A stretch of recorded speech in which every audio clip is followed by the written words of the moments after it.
The phone's blue glow illuminated my husband Richard's sleeping face as it vibrated against the nightstand. I wasn't supposed to see it.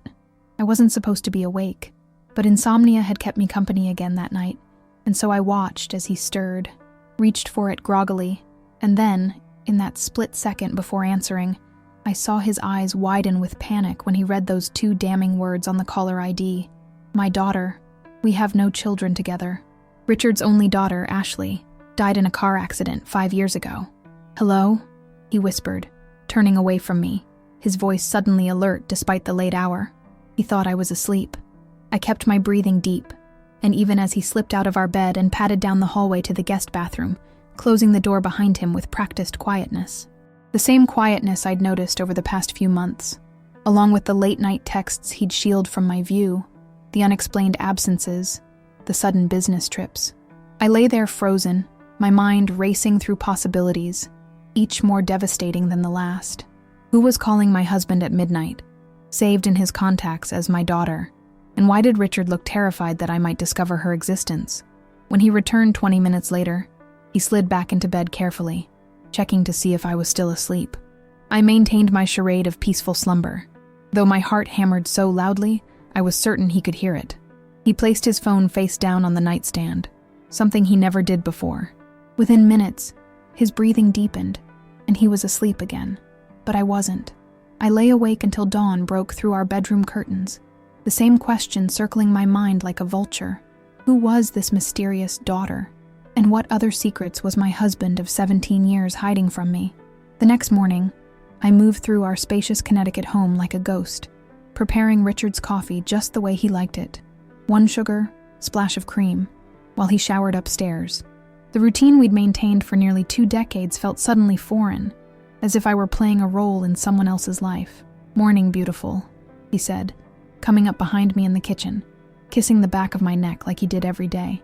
His voice was warm, normal, as if he hadn't slipped away in the night to have a hushed conversation with someone he called his daughter. "Did you sleep well?" The lie came easily to his lips, just as mine did to mine.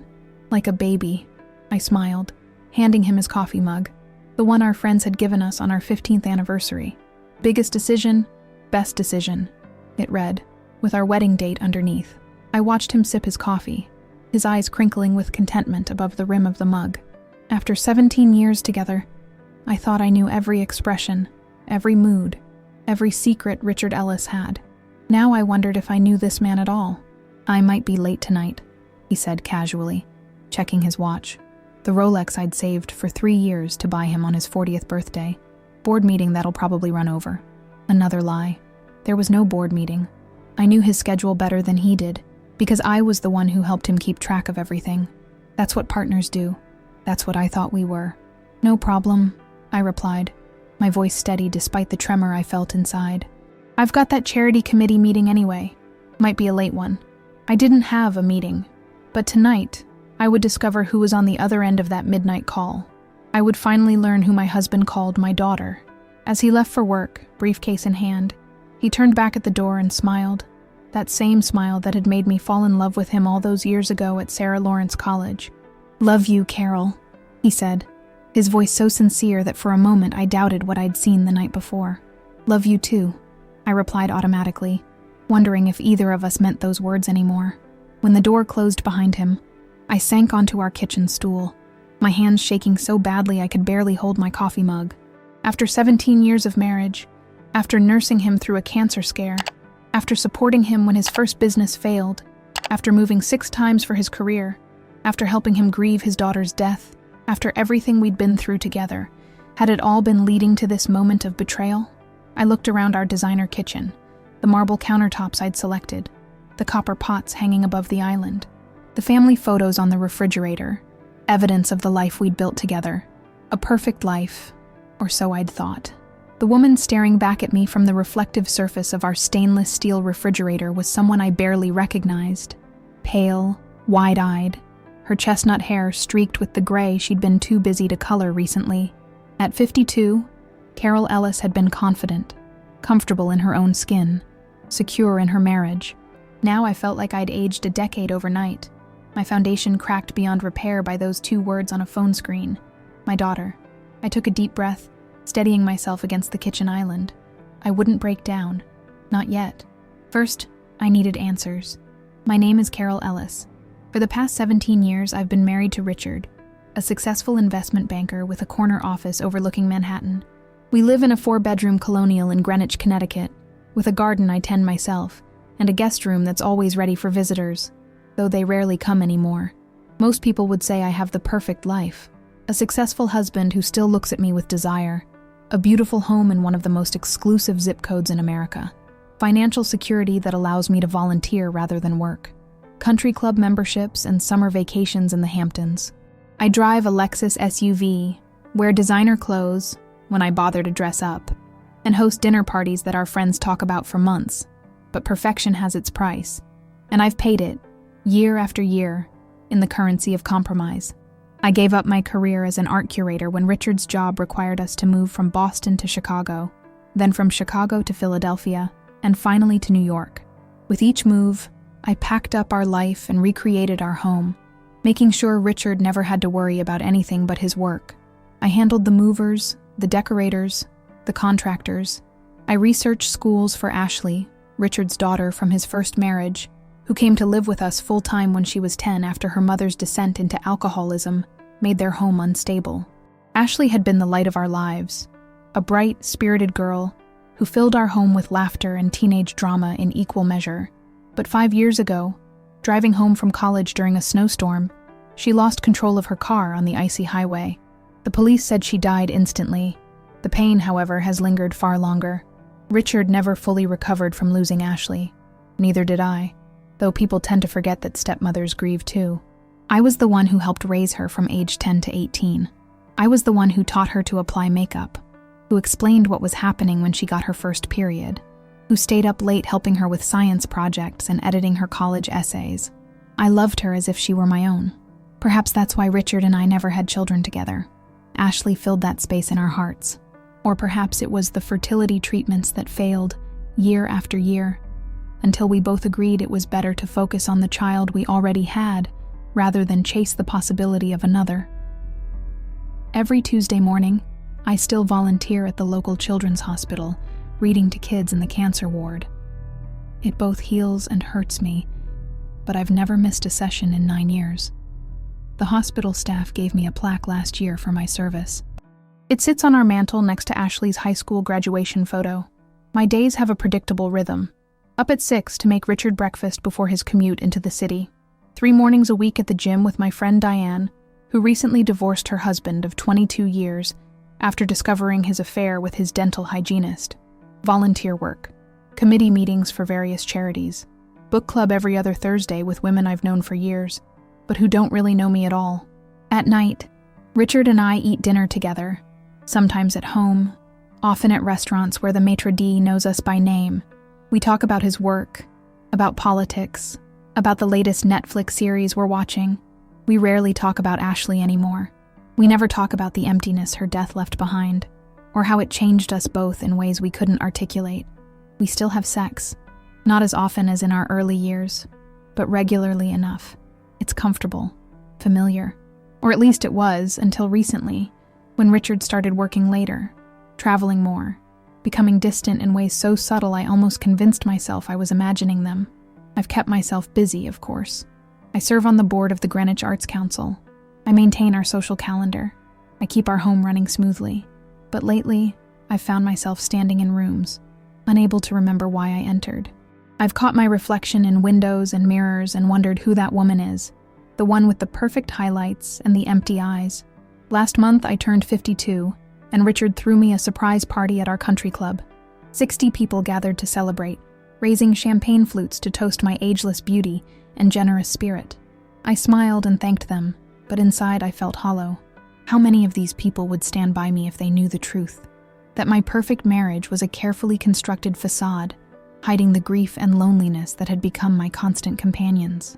My closest friend, Linda, noticed something was off. "You okay, Carol?" she asked, finding me alone on the terrace, staring out at the manicured golf course.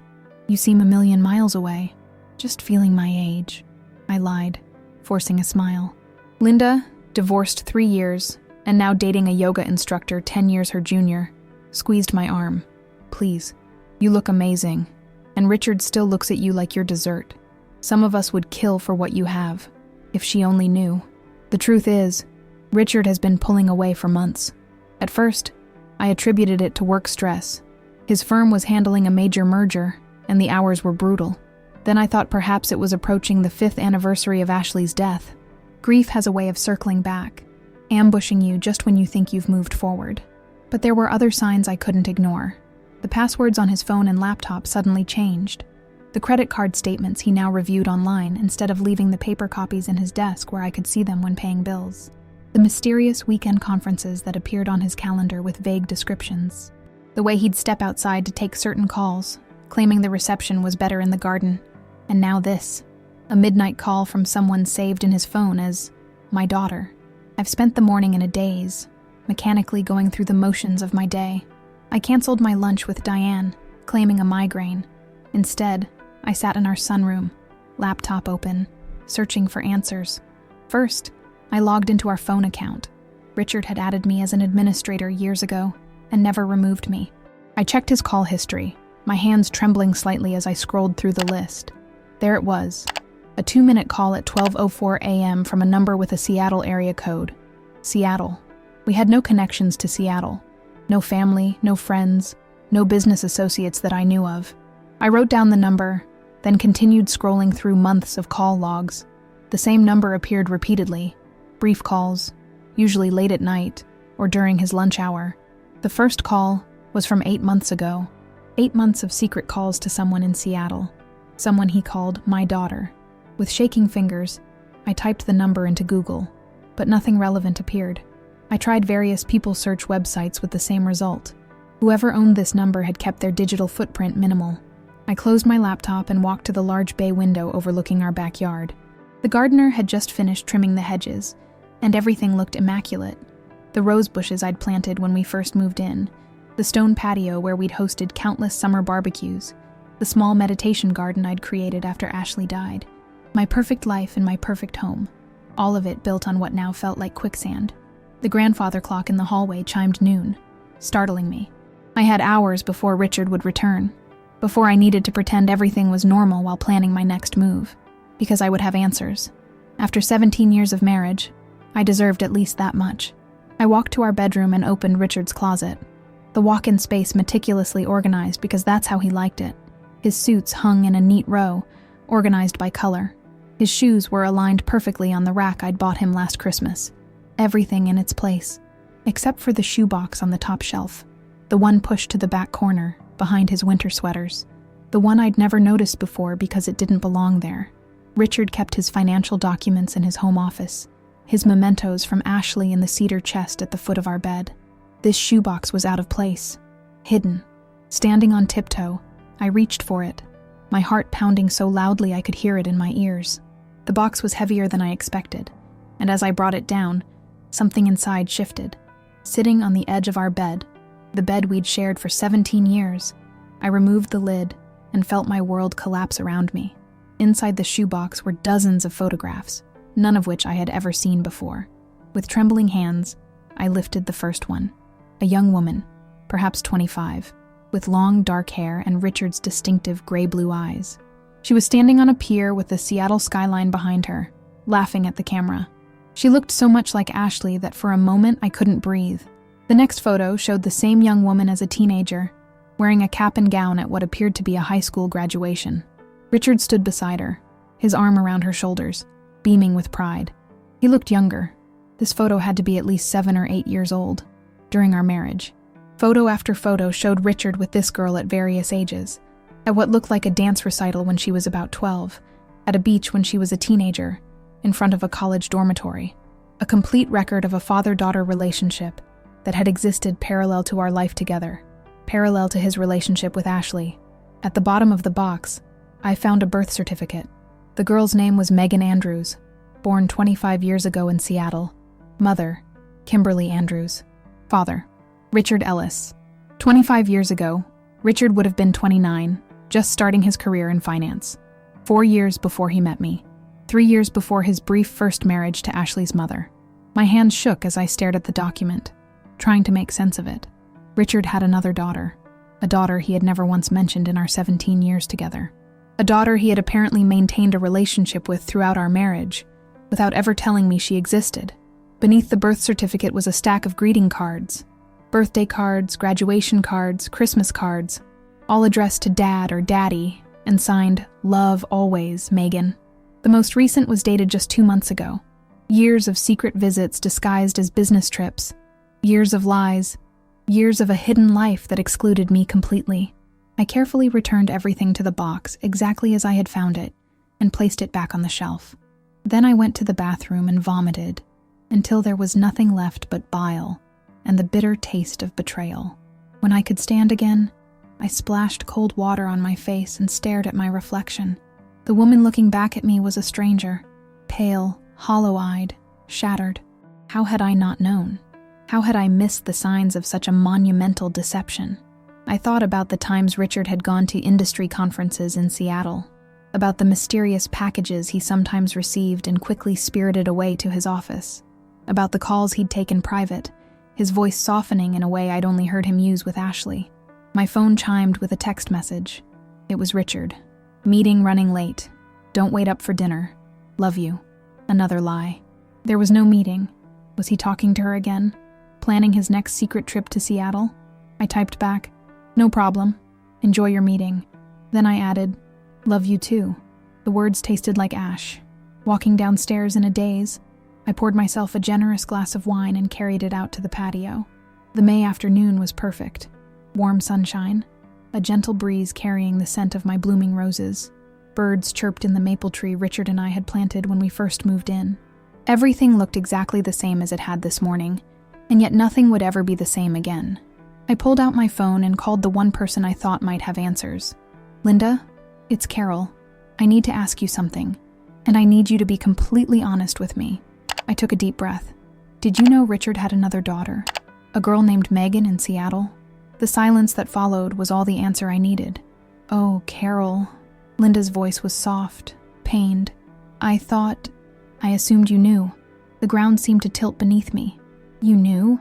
For how long?" "Since that charity gala 3 years ago. Richard had too much to drink, and he started showing James photos on his phone. James asked who the girl was, and Richard said she was his daughter from a college relationship. He said you didn't have a relationship with her because she reminded you too much of what you couldn't have, your own child." The wine glass slipped from my hand, shattering on the patio stones. He had not only hidden his daughter from me, but had painted me as the villain in the story, the jealous, barren wife who couldn't bear to see him with his biological child. "Carol, are you there?" Linda's voice seemed to come from far away. "Who else knows?" I managed to ask, my voice barely above a whisper. I don't know for sure. James mentioned it to me privately, and I never brought it up with anyone else. I thought it was something you just didn't discuss. 17 years, Linda. We've been married for 17 years, and he never told me he had another daughter. Never even mentioned her existence. Oh God, Carol, I'm so sorry. I really thought you knew. After hanging up, I sat motionless as the shadows lengthened across the patio. How many of our friends knew about Megan? How many had participated in this conspiracy of silence, pitying poor Carol who wasn't allowed to know her husband's daughter? The humiliation burned worse than the betrayal. For years, I'd been the subject of whispers and sympathetic glances while hosting dinner parties in my own home. The clueless wife, too fragile to handle her husband's past. The barren woman who couldn't bear to see him with his biological child. As darkness fell, I finally stood up, my legs unsteady. I cleaned up the broken glass, poured another drink, and made a decision. I wouldn't confront Richard. Not yet. First, I needed to understand the full scope of his deception. I needed to know who this Megan was, and why Richard had gone to such lengths to keep her existence from me. Tomorrow, I would book a flight to Seattle. The next morning, I waited until Richard left for work, kissing me goodbye as if nothing were wrong. As if he hadn't spent our entire marriage living a double life. I might need to go to Chicago for a few days, I told him casually. The children's hospital there wants to consult with me about setting up a program similar to our reading initiative. That's great, honey, he replied, straightening his tie. When would you go? Probably tomorrow. I'll let you know once I've arranged everything. He nodded, distracted by an email on his phone. Just text me your flight info so I know when to expect you back. With those words, he left, completely unsuspecting that I had just told him the first significant lie of our marriage. But after discovering that our entire relationship was built on his lies, what was one small deception in return? As soon as his car disappeared down the driveway, I booked a flight to Seattle for the following morning. Then I called Diane. "I need a favor," I said when she answered. "If Richard calls looking for me in the next few days, tell him I'm staying with you in the city. Say I'm helping with your redecorating project, but have my phone turned off because we're having girl time." "Carol, what's going on? Are you in trouble?" "No," I lied. "I just need some time alone, and I don't want Richard to worry." Diane paused, and I could almost see her frowning with concern. After her own divorce, she had become hyper-vigilant about her friends' marriages. "Is everything okay between you two?" "Everything's fine," I assured her, amazed at how steady my voice sounded when inside I was crumbling. "I just need to handle something on my own." After some hesitation, she agreed, though I could tell she didn't believe me. It didn't matter. I only needed a cover story for a few days, just long enough to find Megan Andrews and learn the truth. That night, I packed a small suitcase while Richard worked in his home office.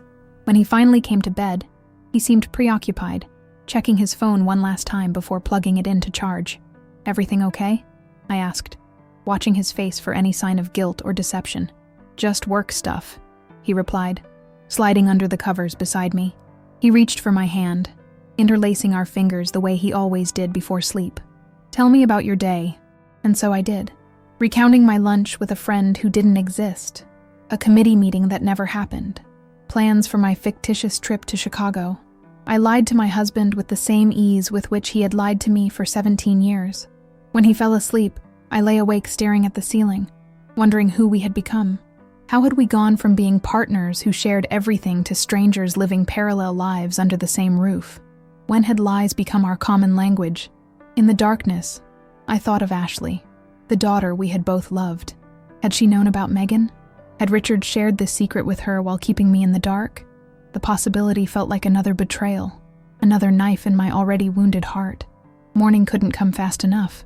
I needed answers. I needed truth. Even if that truth destroyed everything I thought I knew about my marriage, my husband, and the life we'd built together. The flight to Seattle gave me 6 hours to reflect on my marriage and the woman I'd been before Richard Ellis came into my life.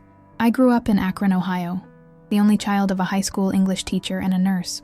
We weren't wealthy, but my parents emphasized education and culture, saving for years so I could attend college on the East Coast. When I was accepted to Sarah Lawrence with a partial scholarship, it was the proudest moment of their lives. I remember my father driving me to New York, our old station wagon packed with everything I owned. "Make something of yourself, Carol Ann," he'd said, hugging me goodbye. "Your mother and I believe in you." And I did make something of myself. I double majored in art history and museum studies, graduating with honors. I secured an internship at the Museum of Fine Arts in Boston, which led to a full-time position as an assistant curator. By 28, I was managing my own exhibits, building a reputation in the art world. My future seemed limitless. Then I met Richard at a gallery opening. He was 36, recently divorced, and utterly charming. He asked intelligent questions about the exhibition, listened attentively to my answers, and invited me to dinner with a confidence that was both flattering and irresistible. Our courtship was a whirlwind. Weekend trips to Vermont, symphony performances, late-night conversations about books, politics, art. Richard was different from the men I'd dated before, established in his career, clear about what he wanted in life. When he told me about his brief first marriage and his 3-year-old daughter Ashley, I admired his commitment to being part of her life despite the divorce. "Ashley's mother has primary custody," he explained, "but I see Ashley every other weekend. She's the most important person in my world." I respected that. I even found it attractive, this successful man who prioritized fatherhood above all else. What I didn't know then, what I wouldn't discover until 17 years later, was that Ashley wasn't the only child he was visiting on those weekends when he was supposedly out of town on business. He was also flying to Seattle to see Megan, the daughter he never told me existed. 6 months after we met, Richard was offered a significant promotion that required moving to Chicago. He asked me to come with him. "I know it's asking a lot," he said, holding my hands across the table at the restaurant where we had our first date. Your career is here. Your friends are here. But I can't imagine my life without you, Carol. The decision wasn't easy. I loved my job at the museum. I'd just been approved to curate my first major exhibition. But I loved Richard more. Or at least, I loved the man I thought he was. We'll find you something in Chicago, he promised. With your credentials, any museum would be lucky to have you. My parents warned me against giving up my career. Long-distance relationships exist for a reason, my mother said during one of our weekly phone calls. Test the waters before you sacrifice everything you've worked for.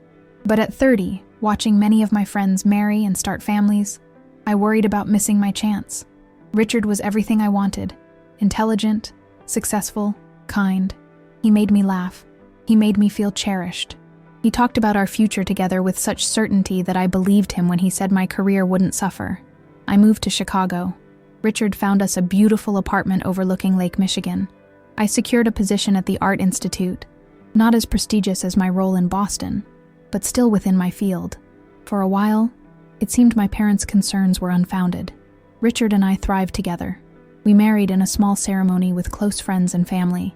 My father, who had been skeptical of my decision to follow Richard, pulled me aside at the reception. "I see how he looks at you," Dad said, his eyes misty. "Like you're the most precious artwork in all those museums you love." I was wrong to doubt him. If only my father had known the truth, that the man he entrusted with his only daughter's happiness was living a double life before we even said our vows. A year after we married, Richard was offered another promotion, this time to Philadelphia. The pattern repeated: a better title, a higher salary, a promise that my career wouldn't suffer.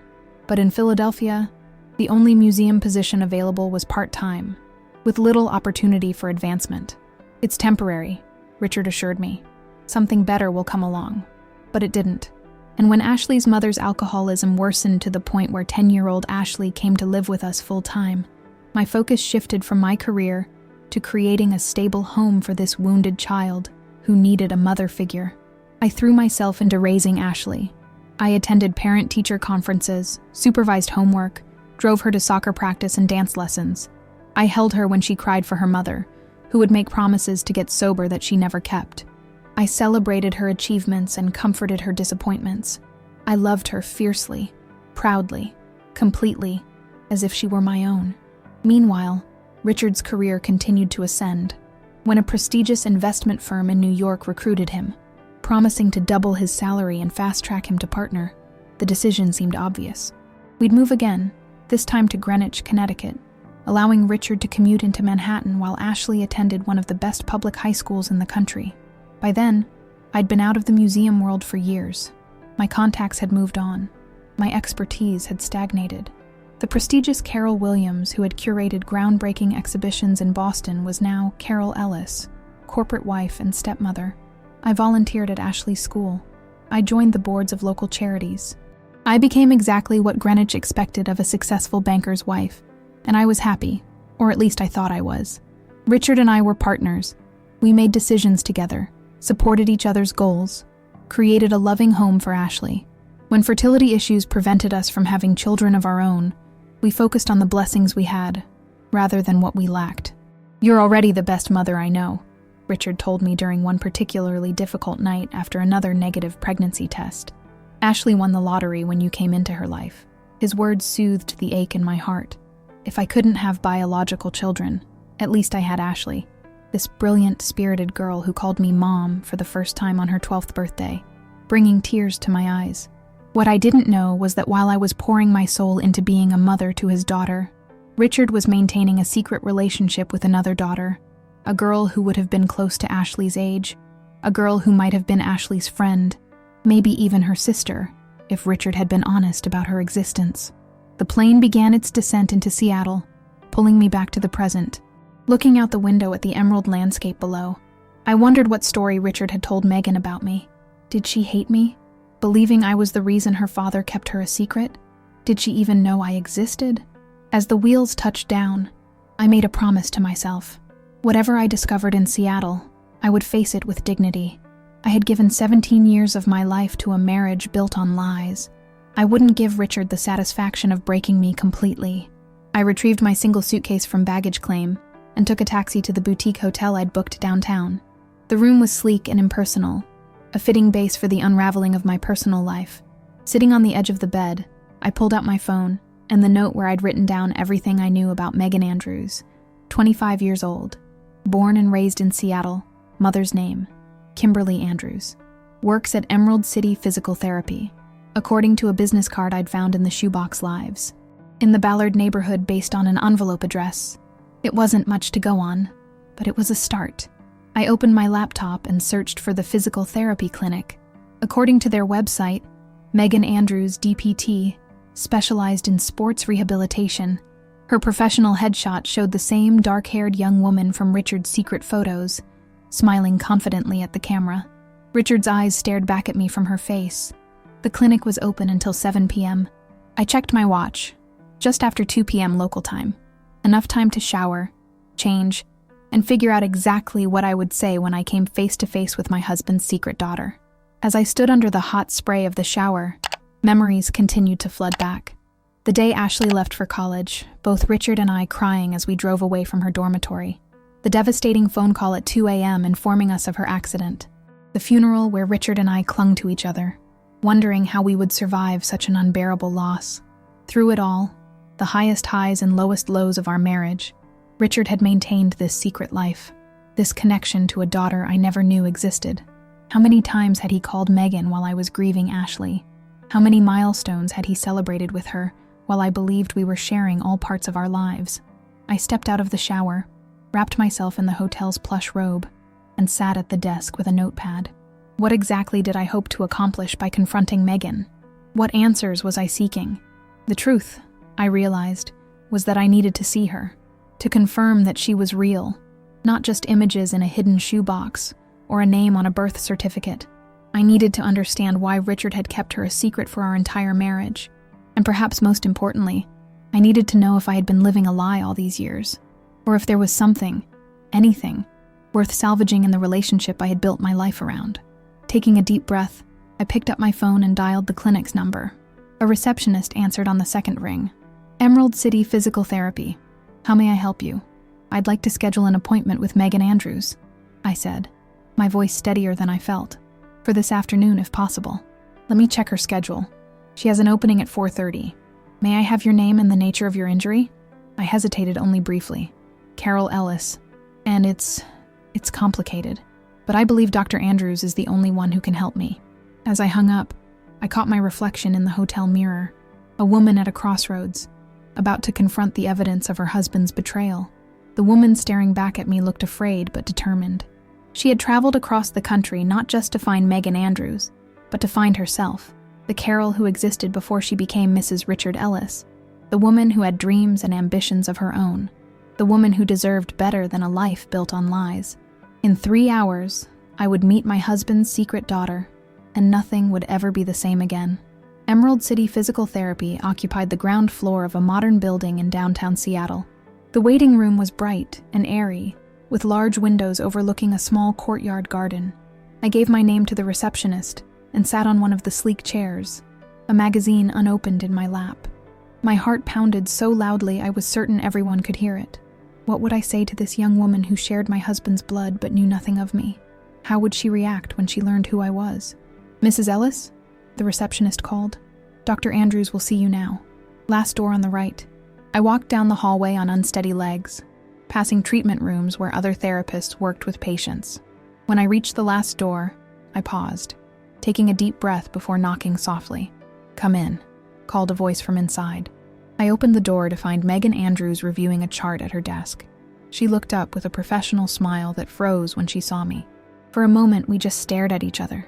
This young woman with Richard's eyes and my husband's secret keeper for 25 years. "You're not injured," she said finally, her voice cautious. "No," I admitted. "I'm not." She studied me more carefully now, a crease forming between her brows, the same expression Richard made when confronted with an unexpected problem. "Do I know you?" she asked. "No," I said, my voice barely above a whisper. "But I know you. You're Richard Ellis's daughter." All color drained from her face. She stood quickly, moving to close the door behind me. Who are you?" she demanded. though I could see in her eyes that she was already piecing it together. "I'm Carol Ellis, Richard's wife." She sank back against her desk, visibly shaken. "His wife," she repeated, the words hollow.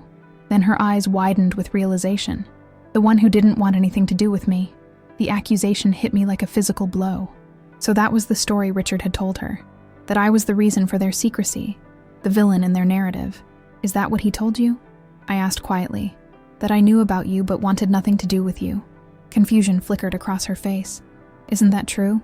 He said you couldn't handle having another man's child in your life, especially after your stepdaughter died. That seeing me would be too painful for you." The room seemed to tilt as the full magnitude of Richard's deception crashed over me.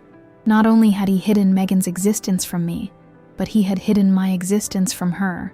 Or worse, painted me as a jealous, selfish woman who forced him to keep his daughter a secret. "Megan," I said, struggling to keep my voice steady, "I never knew you existed until 2 days ago. For our entire 17-year marriage, Richard never once mentioned he had another daughter. I found out by accident when I saw a call from my daughter on his phone in the middle of the night." She stared at me, disbelief written across her features. "That's not possible. He visits me several times a year. We talk regularly. He couldn't have hidden an entire daughter from his wife for 17 years? I finished for her.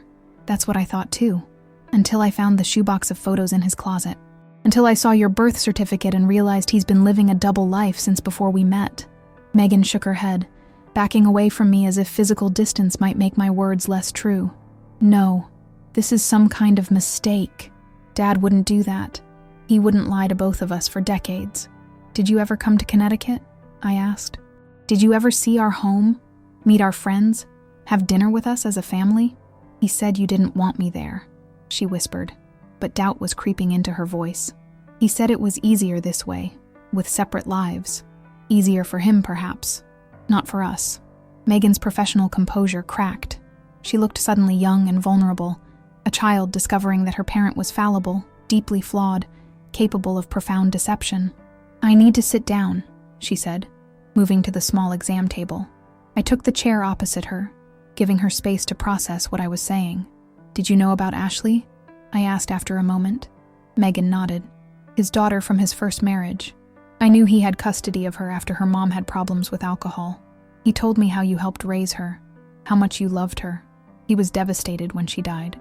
I closed my eyes briefly, trying to imagine Richard talking to one daughter about another, sharing stories of our family life with Megan, while never mentioning her existence to me or Ashley. The compartmentalization required was staggering. "Ashley never knew about you either," I said softly. "Richard kept you secret from all of us." Megan stood abruptly, anger flashing in her eyes. "Why are you telling me this? Why come all the way to Seattle to destroy what I have with my father?" "Because I've spent 17 years living a lie," I replied, keeping my voice calm despite the storm of emotions inside me. "Because I deserve the truth, and so do you.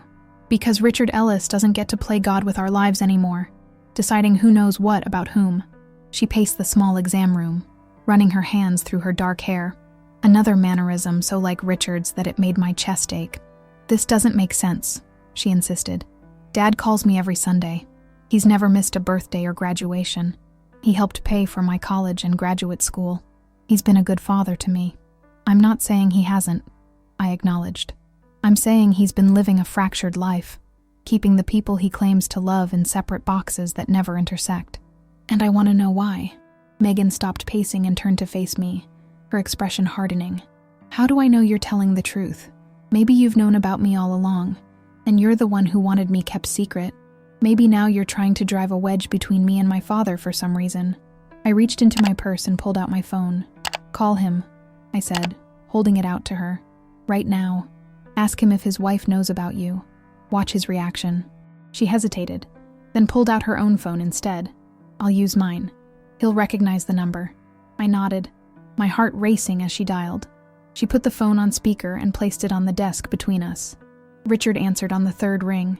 "Megan? Is everything okay? This isn't our usual time." "Everything's fine, Dad," she replied, her eyes locked on mine. "I just had a question for you. Does Carol know about me?" The silence that followed was deafening. When Richard finally spoke, His voice was tight with panic. "Why are you asking that? What's going on? Just answer the question, Dad. Does your wife know I exist?" Another long pause. "Megan, this is complicated. There are things you don't understand. It's a yes or no question," she pressed, her knuckles white as she gripped the edge of the desk. "No," Richard finally admitted, his voice barely audible. "She doesn't know. But I can explain." Megan ended the call, her face ashen. She stared at me for a long moment, then abruptly ran to the small attached bathroom, where I could hear her retching. When she emerged several minutes later, her eyes were red, her professional demeanor completely shattered. 25 years, she whispered. "My entire life has been a lie." "Not all of it," I said gently. "Your relationship with your father is real. His love for you is real. The only lie was the context, the secret nature of it." "And why?" she demanded, anger replacing shock. "Why keep me secret from his wife? Why keep his wife secret from me? What kind of man does that?" "That's what I came to find out," I replied. "I thought you might know something I don't." Megan sank back onto the exam table, suddenly looking exhausted. "My mother always said he had his reasons for keeping our arrangement private. She never pushed him to acknowledge me publicly." She looked up at me, her expression wounded. "Was he ashamed of me? Was that it?" "No," I said with certainty. "Those photos I found, the ones he kept hidden, show a man who adored his daughter. He wasn't ashamed of you, Megan." "Then why?" I shook my head. "I don't know, but I intend to find out." My phone buzzed with a text message. It was Richard. "Are you enjoying Chicago? Miss you already." The casual deception, the easy lie, it was too much. Something broke inside me, releasing a flood of rage and humiliation I'd been holding back since discovering the midnight call. "He thinks I'm in Chicago," I told Megan, my voice shaking. "On a business trip. He has no idea I'm here." "What are you going to do?" she asked. "I'm going to confront him," I replied. "But first, I need to understand exactly what I'm confronting him about. I need to know the full scope of his deception. And you think I can help with that?" "I hope so." I hesitated, then asked the question that had been burning in my mind since finding the shoebox. "Megan, does Richard have any other secret children I should know about?" She looked genuinely shocked. "No. At least, I don't think so. God, I don't know anymore. I thought I knew my father." "So did I said softly. "For 17 years. We sat in silence for a moment, two women connected by a man who had betrayed us both in different ways. I should get back to my patients," Megan finally said, standing up. "I can't process all this right now. It's too much." I nodded, rising as well. "I understand. I've had a couple of days to absorb the shock and I'm still reeling." "What happens now?"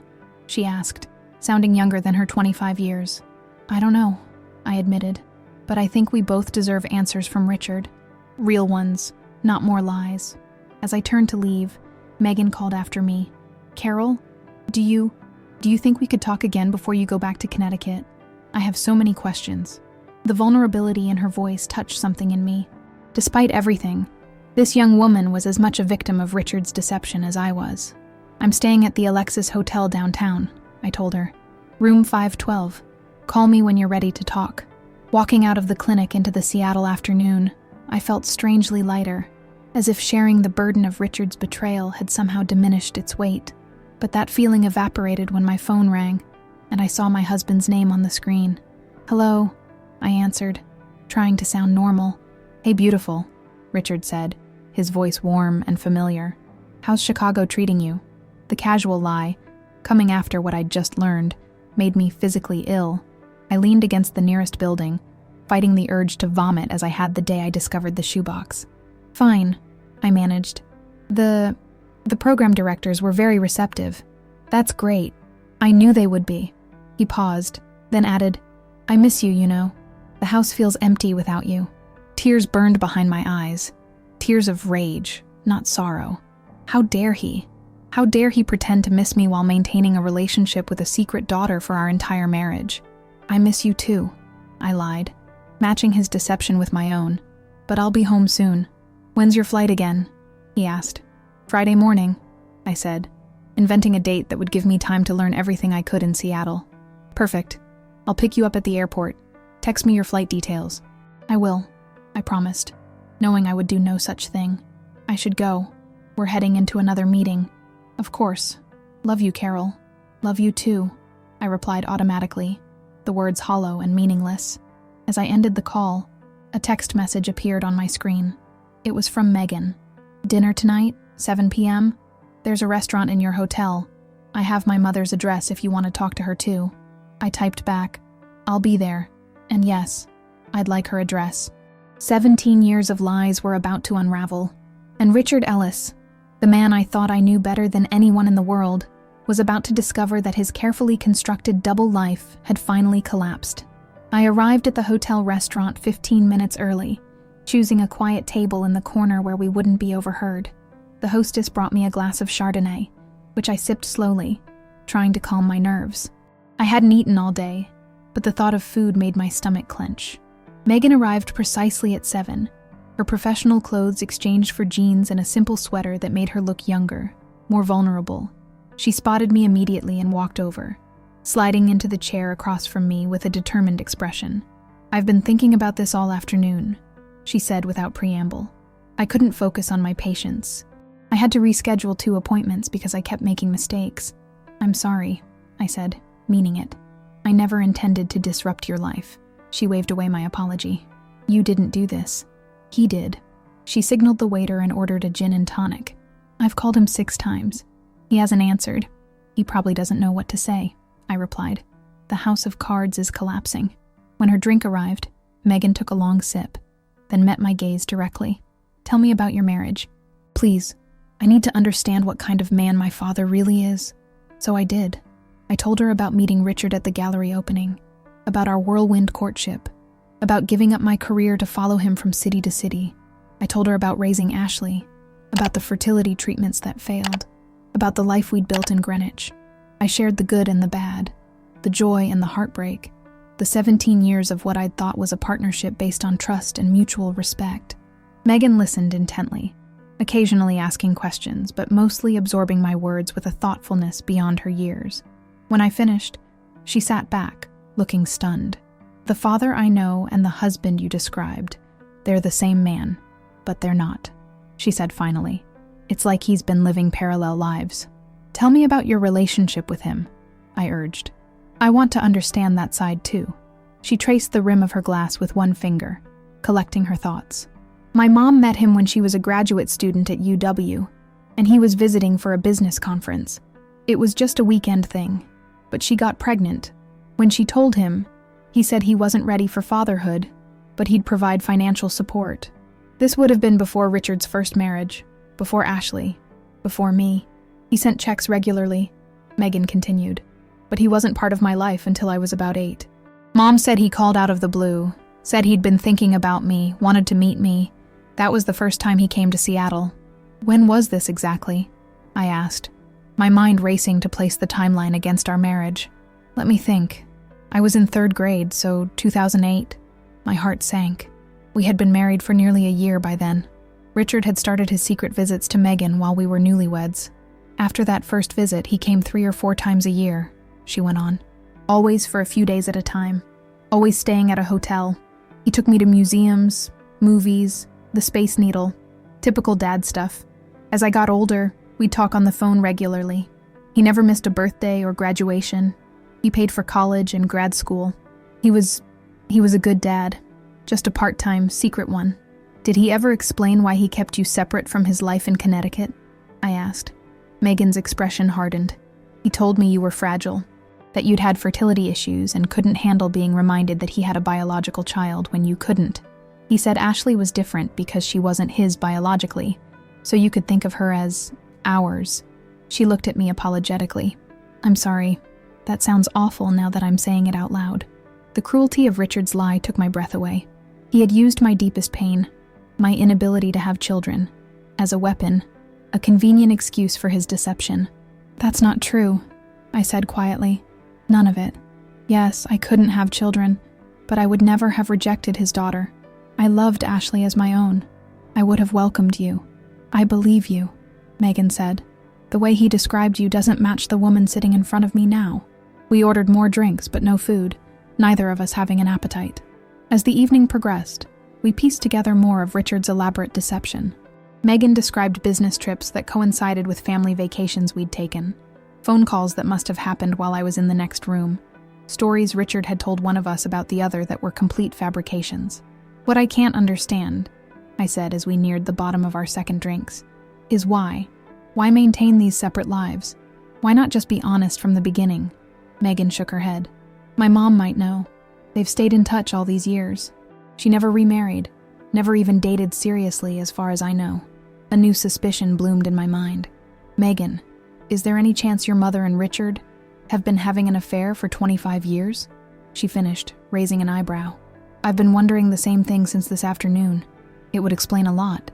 The possibility that Richard's deception extended to infidelity made me dizzy with anger and humiliation. "I need to talk to her," I said firmly. "Tomorrow." Megan nodded. "I'll text you her address. She lives in Queen Anne, not far from here." She hesitated, then added, "Should I come with you?" I considered this. "No, I think this conversation needs to happen woman to woman, but thank you for offering." As we prepared to leave, Megan suddenly reached across the table and took my hand. "Carol, whatever happens with my father, I want you to know I'm sorry for believing what he said about you all these years, for being part of the lie, even unwittingly."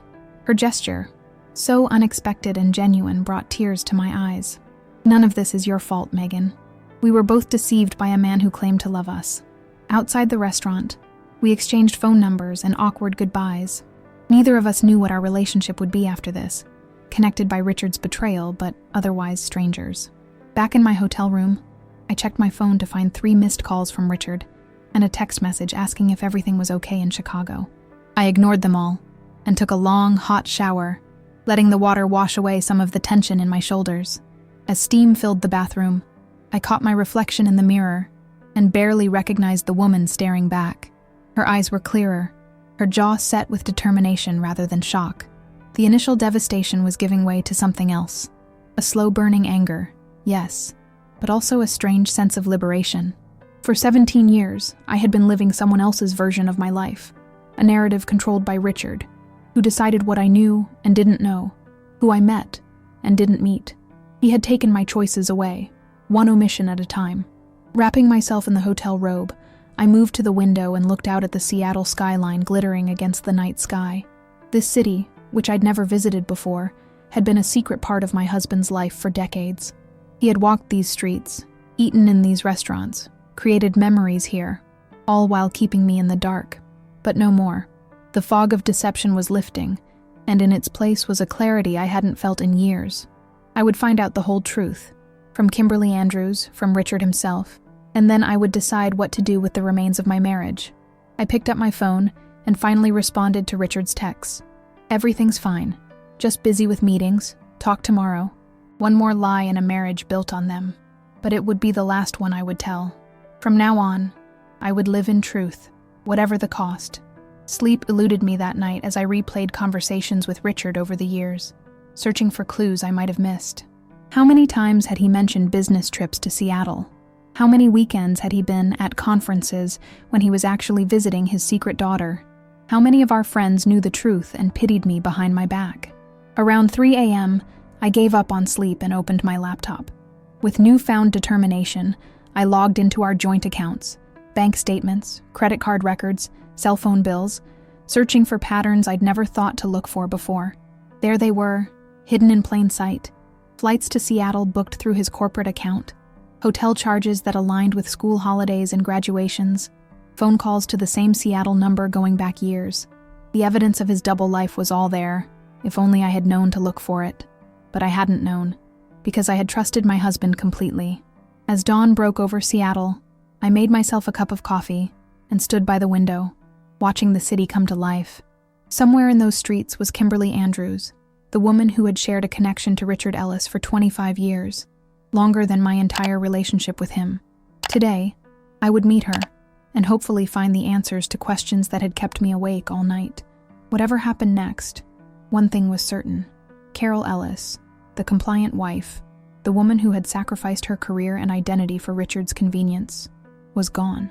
In her place was someone stronger, someone who demanded truth, someone who would no longer accept the crumbs of a relationship while Richard feasted elsewhere. For the first time since seeing those fateful words on his phone, my daughter, I felt something close to gratitude. The midnight call that had shattered my world had also, paradoxically, set me free. Kimberly Andrews lived in a modest craftsman-style house on a tree-lined street in Queen Anne. I stood on her porch at exactly 10 a.m., my heart pounding as I rang the doorbell. I had dressed carefully that morning. A simple black dress, pearl earrings, minimal makeup, armor for what promised to be the most difficult conversation of my life. The door opened to reveal a woman about my age, her dark hair streaked with silver, her face still beautiful though lined with experience.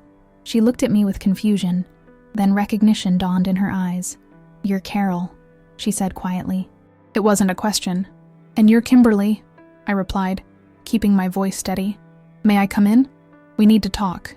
She hesitated only briefly before stepping aside. "Megan called me last night. I've been expecting you."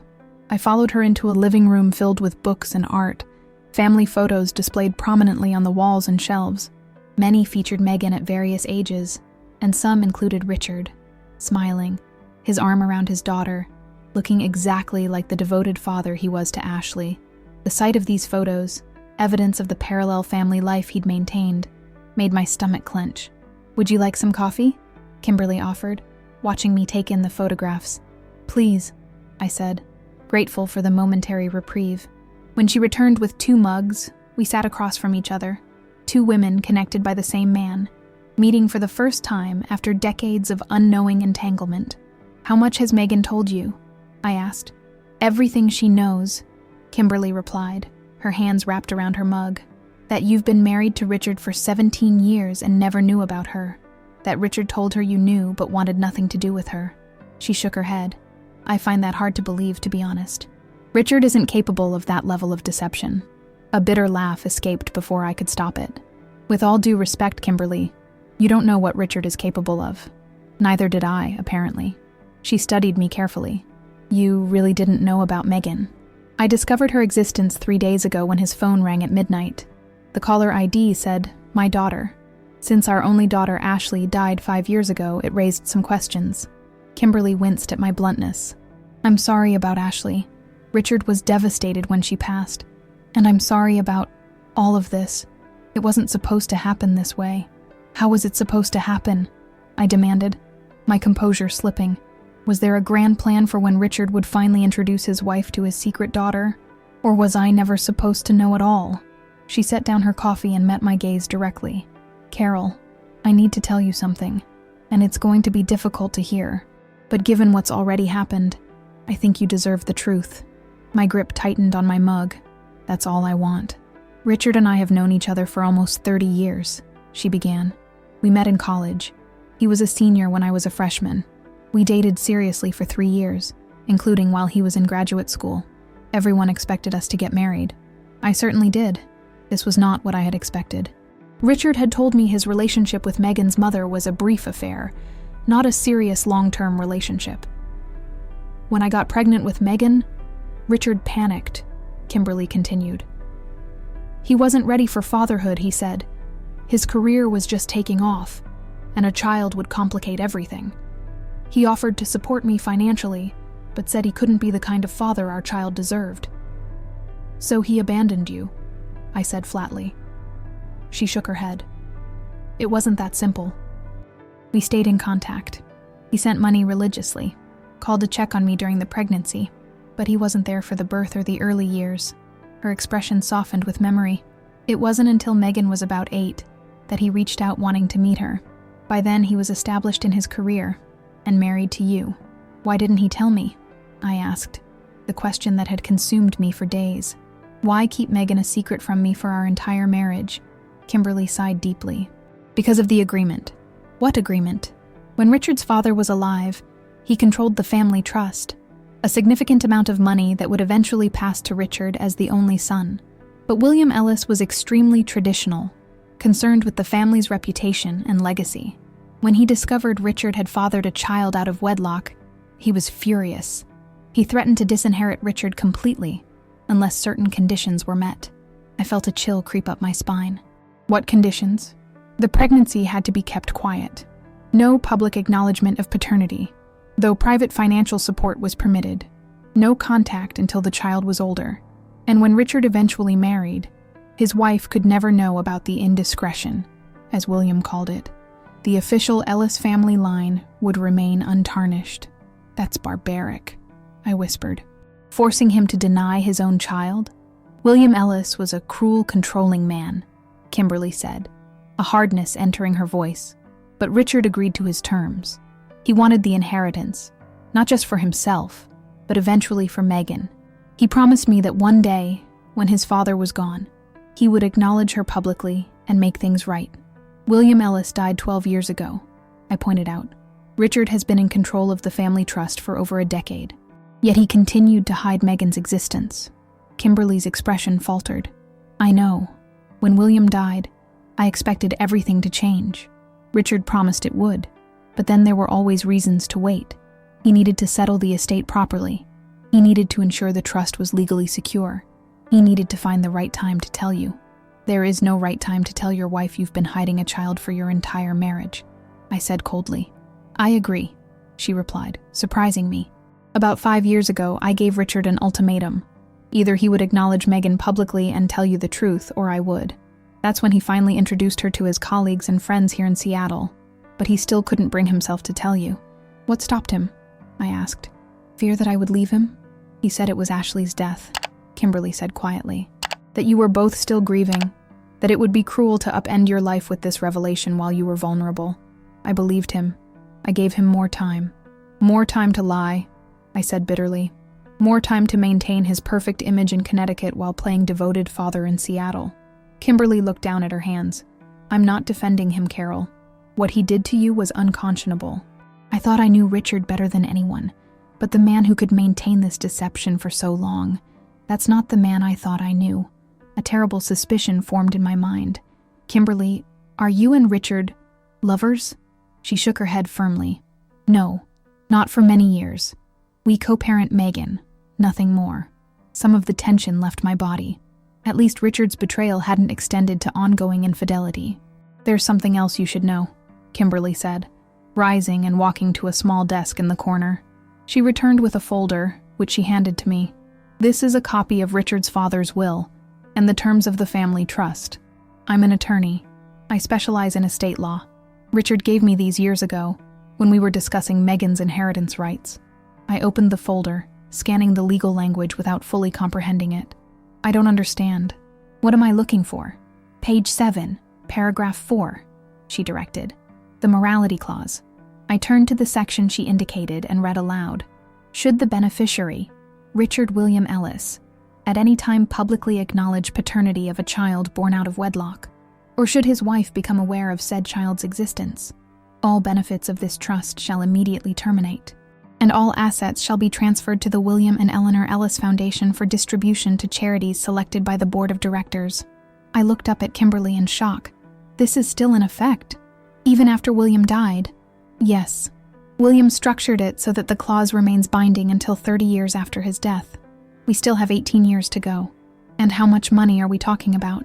The trust is currently valued at approximately $72 million. The room seemed to spin around me.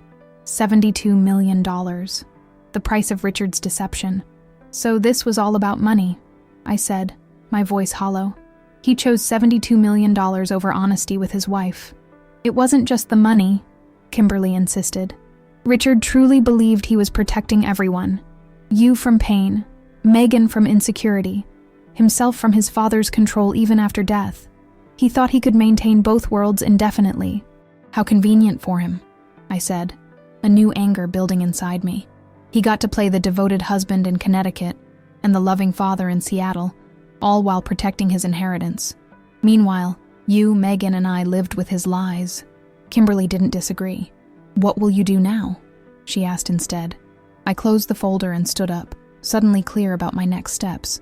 First, I'm going to make copies of these documents. Then I'm going to return to Connecticut and confront my husband with the truth. All of it. What happens after that depends on Richard. And Megan? Kimberly asked, concern for her daughter evident in her voice. Megan did nothing wrong, I said firmly.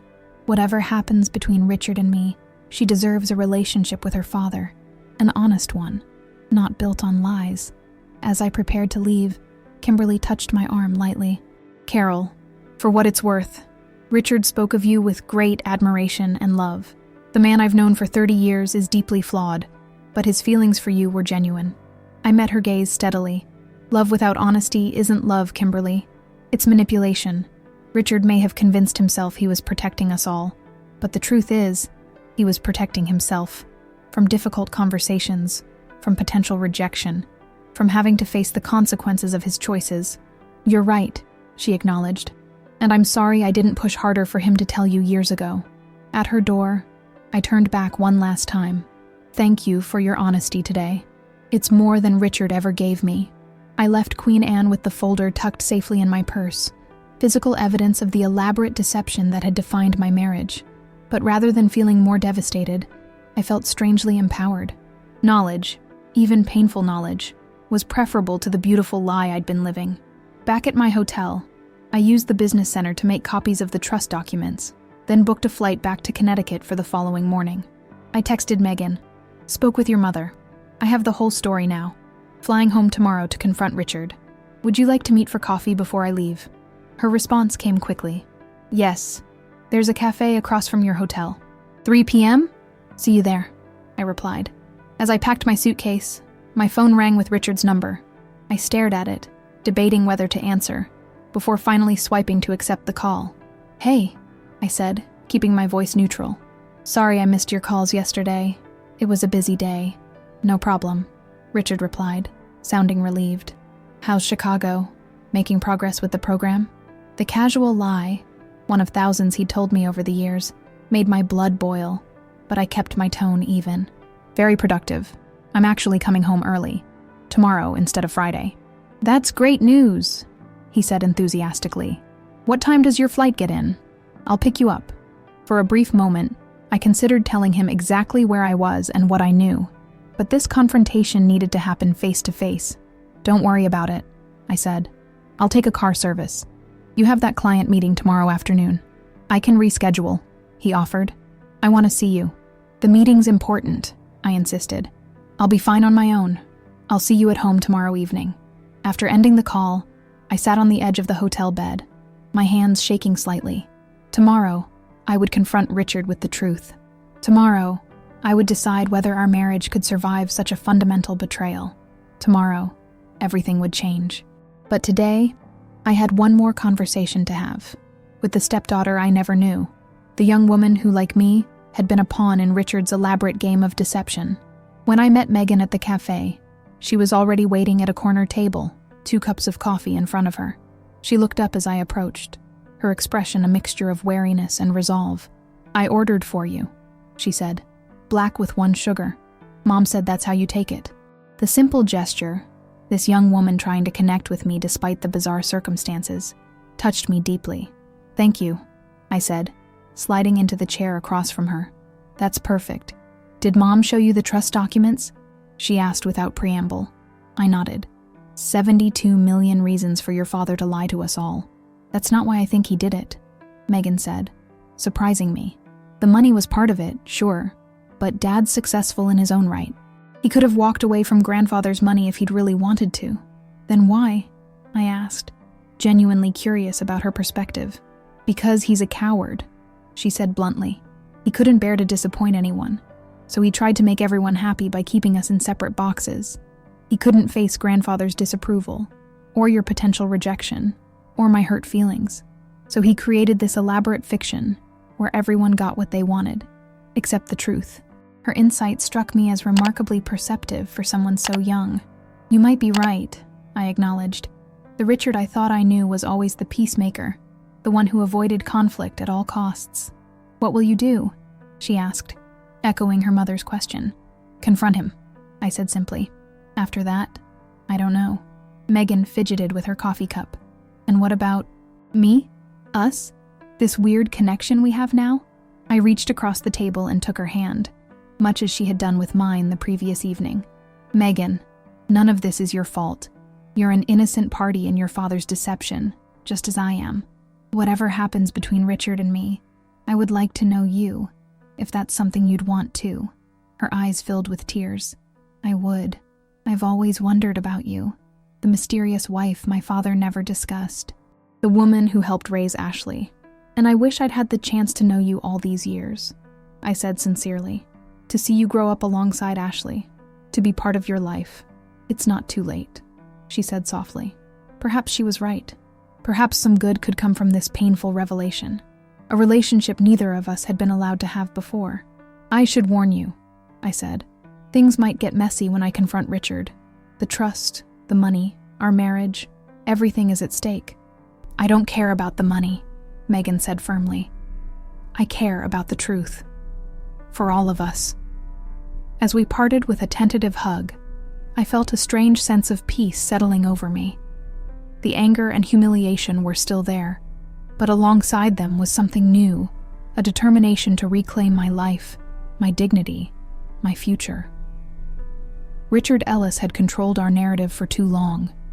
Now it was my turn to write the ending. The flight from Seattle to New York gave me 5 hours to strategize.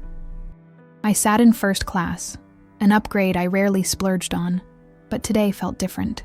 Today, I was reclaiming pieces of myself that had been submerged during 17 years of marriage to a man who had never fully let me into his life.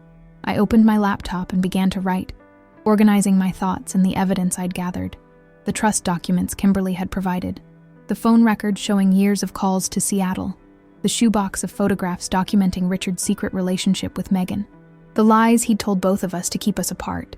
But collecting evidence wasn't enough. I needed to understand exactly what I wanted from this confrontation.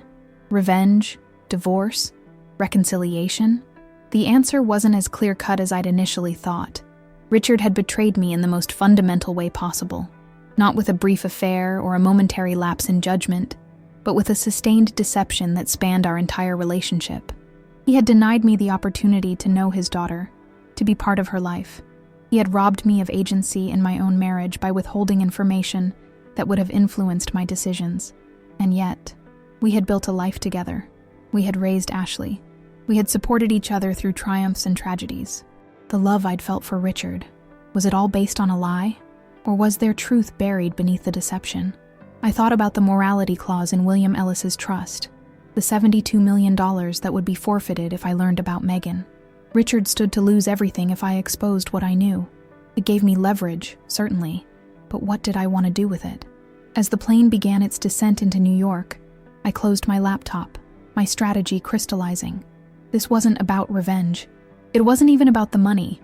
It was about truth, accountability, and reclaiming my power in a relationship where I'd been an unwitting pawn. The car service dropped me at our Greenwich home around 4 p.m. Richard wouldn't be back from the city until after 7, giving me time for the final preparations. I moved through our house, the home we'd shared for 15 years, seeing it with new eyes. The framed photos of Richard and me on vacation in Italy, the bookshelves we'd arranged together, my art history volumes beside his financial texts, the kitchen where we'd cooked Sunday dinners, laughing over glasses of wine. Everything looked the same, and yet everything had changed. In our bedroom, I opened Richard's closet and reached for the shoebox I'd discovered days earlier. It was still there, exactly as I'd left it. I brought it downstairs to the dining room table and carefully arranged the contents. The photos of Megan at various ages, the cards signed "Love Megan," the birth certificate. Next, I laid out the trust documents Kimberly had given me, highlighting the morality clause. Beside them, I placed printouts of Richard's phone records, his flight itineraries to Seattle, hotel receipts, all evidence of his double life. Finally, I added one more item to the table, a small recorder. Connecticut was a one-party consent state for recording conversations. Whatever Richard said when confronted with the evidence, I would have a record of it. With the table set for our reckoning, I went upstairs to shower and change. I chose a simple black dress, the same one I'd worn to meet Kimberly, and applied minimal makeup. I wanted Richard to see me clearly, to recognize the woman he had underestimated for 17 years. At 6:30, I opened a bottle of Barolo, the expensive Italian red Richard saved for special occasions, and poured myself a glass. I didn't typically drink before dinner, but tonight called for liquid courage. As I sipped the rich wine, I called Diane, who still believed I was in Chicago. "I'm home early," I told her. And I need you to know that if you don't hear from me by tomorrow morning, something is wrong. Carol, you're scaring me, Diane said. What's going on? I've discovered something about Richard. Something big. I'm confronting him tonight. Do you want me to come over? You shouldn't be alone if... No, I interrupted. This needs to happen between us. But I need someone to know that I'm doing this, in case things go badly. He wouldn't hurt you, Diane protested. Richard adores you. Richard has been lying to me for our entire marriage, I said flatly. I don't know what he's capable of anymore. After promising to call her in the morning, I hung up and moved to the living room window, watching for Richard's car. The recorder was in my dress pocket, ready to be activated. The evidence was laid out on the dining room table. My heart pounded with anticipation and dread. At 7:15, headlights swept up our driveway. Richard was home. I took a deep breath, straightened my shoulders, and prepared for the confrontation that would change everything. But first, I had one more call to make. Pulling out my phone, I dialed Megan's number. She answered on the second ring. He just got home, I said without preamble. I'm about to confront him. Are you sure you want to do this? She asked, concern evident in her voice. I'm sure, but I wanted you to know it's happening. And I wanted to tell you again. None of this is your fault. Whatever happens next, remember that. Thank you, Carol, she said softly. For everything. For not hating me when you had every right to. How could I hate you? You're as much a victim in this as I am. I paused, hearing Richard's key in the front door. I have to go. He's here. Be careful, she urged, and call me after if you can. I'll be waiting. I ended the call as the front door opened and Richard's voice called out, Carol, are you home? In the living room, I replied, my voice steadier than I expected. He appeared in the doorway, his face lighting up at the sight of me. He looked exactly as he always did, handsome in his tailored suit, silver hair perfectly styled, blue-gray eyes warm with affection. My husband of 17 years, the man I thought I knew better than anyone in the world.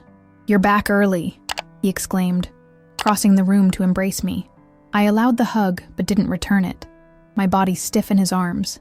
He pulled back, noticing my lack of response. Everything okay? How was Chicago? I wasn't in Chicago, Richard, I said calmly, pressing the record button in my pocket. I was in Seattle. All color drained from his face. He took a step back, his eyes darting to the dining room where the evidence of his deception was laid out on the table. Carol, I can explain. I've met Megan, I continued, my voice remaining level despite the storm of emotions inside me. And Kimberly, I know everything. The question is, what are you going to do about it? He sank onto the sofa, his legs seemingly unable to support him. How did you find out? Does it matter? The point is, I know you have a 25-year-old daughter you've kept secret from me for our entire marriage. I know about the trust and the morality clause. I know you've been living a double life, lying to me every single day for 17 years. Carol, please, he began, his voice shaking. It's complicated. I never meant to hurt you, but you did hurt me, Richard, in the most profound way possible. You denied me the chance to know your daughter. You denied Megan the chance to know your wife. You made unilateral decisions about our family based on lies. He buried his face in his hands, unable to meet my gaze. I didn't know how to tell you. At first it was my father controlling everything. Then it got harder and harder to find the right moment. After Ashley died, it seemed cruel to add more pain to what you were already suffering. Don't you dare use Ashley's death as an excuse, I said, my calm facade cracking slightly. You had 12 years before she died to tell me the truth. You chose not to. You chose $72 million over honesty with your wife. It wasn't about the money, he protested weakly. Then what was it about, Richard? Explain it to me. Help me understand how the man I married could systematically deceive me for our entire relationship. He looked up, his eyes red-rimmed. I was afraid of losing you, he whispered. When we met, you were this amazing, accomplished woman. I was afraid if you knew I had an illegitimate child, you wouldn't want me. And then, as time passed, I was afraid if you found out I'd been lying all that time, you'd leave me. I couldn't bear the thought of losing you, Carol. So instead, you made sure I never really had you, I replied. Not the real you, not your whole heart, not your complete truth. That's not fair, he said. I've loved you every day of our marriage. That was never a lie. I walked to the dining room and returned with the trust documents, dropping them in his lap. You made a choice, Richard. Every day for 17 years, you chose this money over honesty with me. You chose to maintain the fiction your father created, rather than build a true partnership with your wife. He stared at the papers, then looked up at me with desperation in his eyes. What do you want me to do, Carol? Tell me how to fix this. I'll do anything. It was the question I'd been waiting for. The moment when Richard Ellis, master manipulator, keeper of secrets, handed me control of our future. I want you to call your lawyer tomorrow morning, I said calmly. I want you to renounce the trust, all of it. The $72 million goes to charity as stipulated in your father's will. His face paled further. Carol, that's everything. My inheritance, our security, our future. Our future? I interrupted. What future, Richard? The one where you continue living a double life? The one where I pretend I don't know about Megan so you can keep your father's money? That's not a future I want any part of. We can find another way, he pleaded. Maybe there's a loophole in the trust. Maybe we can contest the morality clause now that my father's gone. I shook my head. This isn't a negotiation. Either you renounce the money willingly, or I go public with everything I know. Your secret daughter, the morality clause, the decades of deception. The result will be the same. The money goes to charity. The only difference is whether you make this one honest choice of your own free will. Richard stared at me, realization dawning in his eyes. This was not a desperate wife begging for explanations. This was a woman who had reclaimed her power and was dictating terms. And if I do this, he said carefully, what happens to us? To our marriage? It was the question I'd been asking myself since discovering the truth. The answer still wasn't clear, even to me. I don't know, I admitted. But what I do know is that any chance we have, any possibility of salvaging something from these 17 years, begins with you choosing truth over money, with you finally putting me ahead of your father's control, even from beyond the grave. Richard stood up and walked to the window, staring out at the darkness. For several minutes he said nothing, and I let the silence stretch between us. This man I had loved and the woman I was becoming in the wake of his betrayal. Finally, he turned back to me. I'll do it, he said quietly. I'll call Andrew first thing tomorrow and start the process. The money goes to charity. All of it. It was the answer I'd hoped for, but I felt no triumph, no sense of victory, only a profound sadness for what might have been if Richard had made this choice 17 years earlier. There's something else, I said. I want you to call Megan, tonight. I want you to tell her everything about the trust, about your father's conditions, about why you kept us apart all these years. She deserves the complete truth, just as I did. He nodded, looking suddenly older than his 54 years. I will. I owe her that much. And after that, I continued, I want you to sleep in the guest room. I need time, Richard. Time to process everything. Time to decide if there's anything left between us worth saving. I understand, he said, though the pain in his eyes suggested otherwise. For what it's worth, Carol, I've never loved anyone the way I love you. Not Kimberly, not anyone. The best parts of my life have been with you. I just wish I'd been brave enough to share all of myself. Not just the parts I thought you could accept. I didn't respond to his declaration of love. Instead, I walked to the dining room and began gathering the evidence I'd laid out. The photos, the birth certificate, the cards from Megan. I returned them to the shoebox and handed it to Richard. You should have these, I said. You don't need to hide them anymore. He took the box, his hands trembling slightly. What happens now? He asked, echoing the question both Megan and Kimberly had posed to me. Now we tell the truth, I replied simply. To ourselves, to each other, to Megan. And then we see what remains when all the lies are stripped away. As I climbed the stairs to our bedroom, leaving Richard to make the most difficult phone call of his life, I felt neither victory nor defeat. Instead, I experienced something I hadn't felt in days. A glimmer of hope. Not necessarily for my marriage, which might be damaged beyond repair, but for myself. Carol Ellis was emerging from the ruins of Richard's deception. Stronger, clearer, more determined. Whatever happened next, I would face it with the truth as my compass. And for the first time in 17 years, I would make decisions based on complete information, not the convenient fictions my husband had constructed around me. The reckoning had begun. The outcome remained uncertain. But one thing was clear. I would never again accept anything less than the whole truth from anyone, especially myself. 2 weeks passed in a strange, suspended state. Richard slept in the guest room. We spoke politely when necessary, like roommates rather than spouses. He left for work early and returned late, giving me space as I'd requested. True to his word, Richard had called his lawyer the morning after our confrontation. The process of renouncing the trust had begun. Paperwork filed, meetings scheduled. $72 million would soon be transferred to the William and Eleanor Ellis Foundation for distribution to charities. Richard had also called Megan that night, a difficult conversation that lasted for hours. According to texts Megan and I exchanged afterward, he had been completely honest. About the trust, about his father's control, about his own cowardice in maintaining the deception for so many years. "It doesn't excuse what he did," Megan had written, "but at least I understand it better now." I wasn't ready to extend the same understanding to Richard. The wound was too fresh, the betrayal too profound. I spent my days alternating between tearful rage and numb disbelief, trying to reconcile the husband I thought I knew with the man who had systematically deceived me for our entire marriage. I'd told no one the full story, not even Diane, who knew only that Richard and I were going through a difficult time. The humiliation was still too raw to share, even with my closest friends. How could I explain that my perfect marriage had been built on a foundation of lies? That while I was planning dinner parties and volunteering at charities, my husband was maintaining a secret relationship with a daughter I never knew existed? On the 15th day of our new reality, Richard approached me as I sat in the garden, deadheading roses with a mechanical precision that kept my hands busy while my mind churned. "Carol," he said hesitantly, "could we talk? There's something I need to discuss with you." I didn't look up from the rosebush. "I'm listening." He sat on the stone bench beside me, maintaining a respectful distance.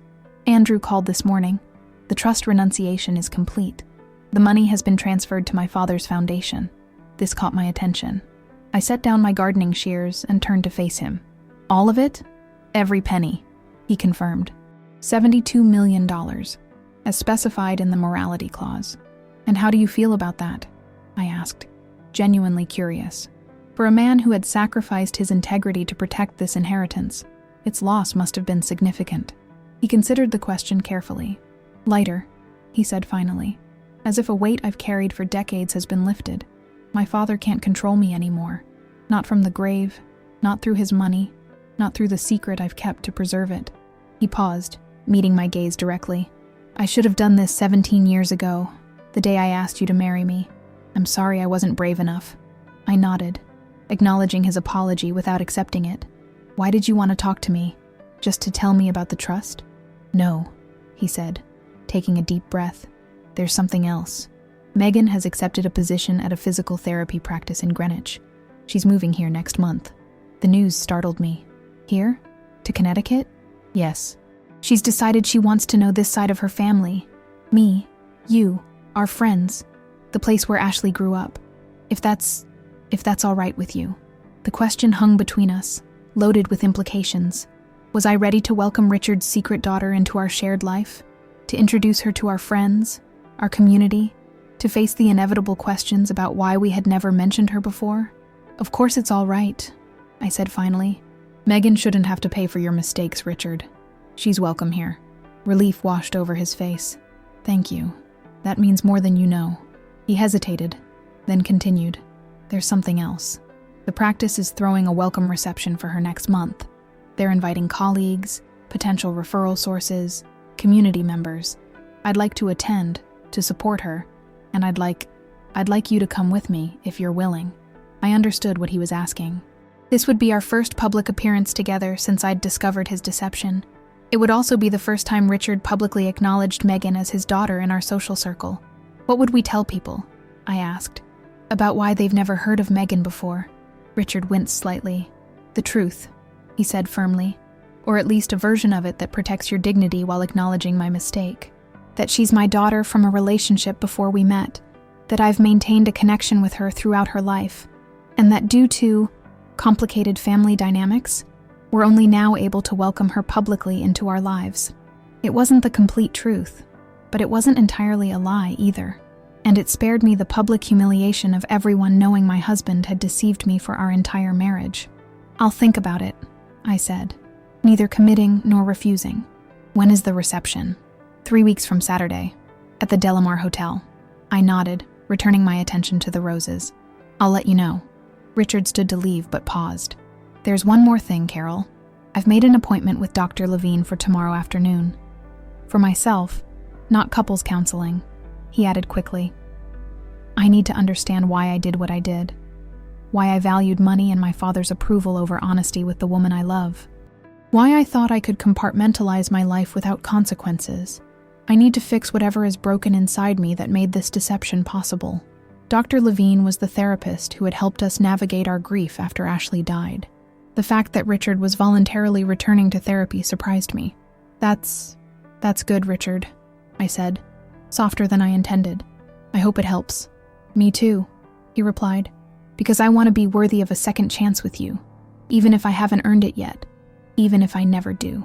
With that, he left me alone in the garden, surrounded by roses I had planted and tended for 15 years, just as I had tended our marriage, never suspecting the rot at its core. That evening, I called Megan. We had been texting regularly since my return from Seattle, building a tentative relationship, despite the bizarre circumstances that had brought us together. "Richard told me you're moving to Greenwich," I said when she answered. "Yes," she confirmed. "Is that okay? I don't want to make things more difficult for you." "It's fine," I assured her. "Actually, I think it might be good, for all of us." "Did he also mention the reception?" "He did.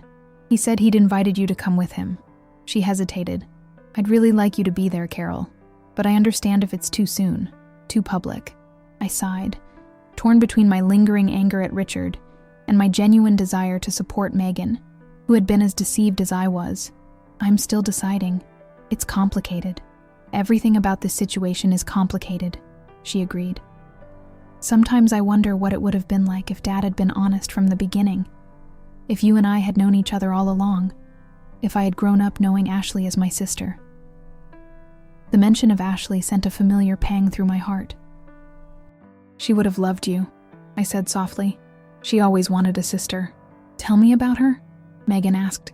"Dad never talked much about her after she died. It was too painful for him. So I did.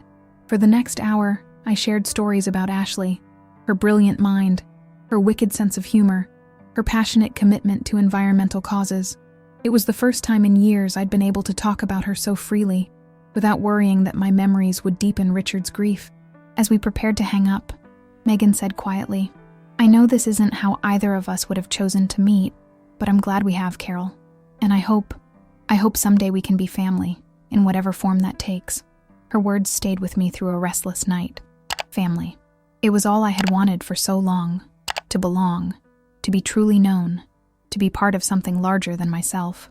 Richard's deception had fractured that dream, but perhaps not irreparably. The next morning, I made a decision. I drove to the city, to the small art gallery in Soho where I had arranged to meet Linda for lunch. "You look different," she observed as I joined her at a cafe table. "More yourself, somehow." "I feel different," I admitted. "Everything's changed, Linda, and I need to talk to someone who knows me, the real me, not just Mrs. Richard Ellis." Over salads neither of us ate, I told her everything. The midnight phone call, the discovery of Megan's existence, the trip to Seattle, the confrontation with Richard, the $72 million now destined for charity. Linda listened without interruption, her expression shifting from shock to outrage to compassion. When I finished, she reached across the table and squeezed my hand. "What an impossible situation," she said. "I can't believe Richard maintained this deception for so long. I can't believe none of us saw through it." "That's the thing about skilled liars," I replied. "They make you question your own perception, not their integrity." "What will you do now?" she asked, the same question everyone seemed to have for me these days. "About Richard? About your marriage?" I sipped my water, considering. "I don't know yet. Part of me wants to walk away, to start fresh without the shadow of his betrayal. But another part remembers the good in our marriage, and there was good, Linda, despite the lies. And what about Megan? How do you feel about her moving here?" "Surprisingly okay," I said. "She's innocent in all this, and getting to know her feels like recovering a piece of my life that was stolen from me." Linda studied me carefully. You know, when James left me for his dental hygienist, everyone expected me to hate her, and I tried to, believe me. But eventually I realized she wasn't my enemy. She was just another woman who had fallen for James's charm, another victim of his selfishness. That's how I feel about Megan, I acknowledged. She lost as much as I did because of Richard's deception. The chance to have a complete family, to know her father's wife, to have a relationship with her stepsister before Ashley died. So you'll go to the reception? Linda asked. I think so. Not for Richard's sake, but for Megan's. And for mine. To show everyone, including myself, that I won't be defined by my husband's betrayal. Linda raised her water glass in a toast. To reclaiming your narrative, Carol Ellis. It's about damn time. The day of the reception arrived more quickly than I had anticipated. Richard and I had continued our polite coexistence, with him attending therapy twice weekly, and me spending more time away from home, reconnecting with old friends, exploring volunteer opportunities beyond the usual charity circuit, even taking an art history course at the local university. I had agreed to attend the reception with Richard, but we would arrive separately. He would go early to help Megan set up. I would join later, after working up the courage to face our friends and neighbors with this new reality. Standing in our bedroom, I surveyed my closet, seeking the right armor for the evening ahead. My gaze fell on a deep emerald silk dress I had purchased years ago, but never worn. Too bold, too attention-grabbing for the role I had comfortably inhabited as Richard's supportive wife. Tonight felt different. Tonight, I would step into the light as Carol Ellis, not just Richard's wife, but a woman in her own right, one who had faced betrayal with dignity and was charting her own path forward. The dress fit perfectly, skimming my figure in a way that made me look more confident than I felt. I added simple pearl earrings, a gift from my parents when I graduated from Sarah Lawrence, before I had met Richard, before I had given up my dreams for his. As I applied my makeup, I studied my reflection.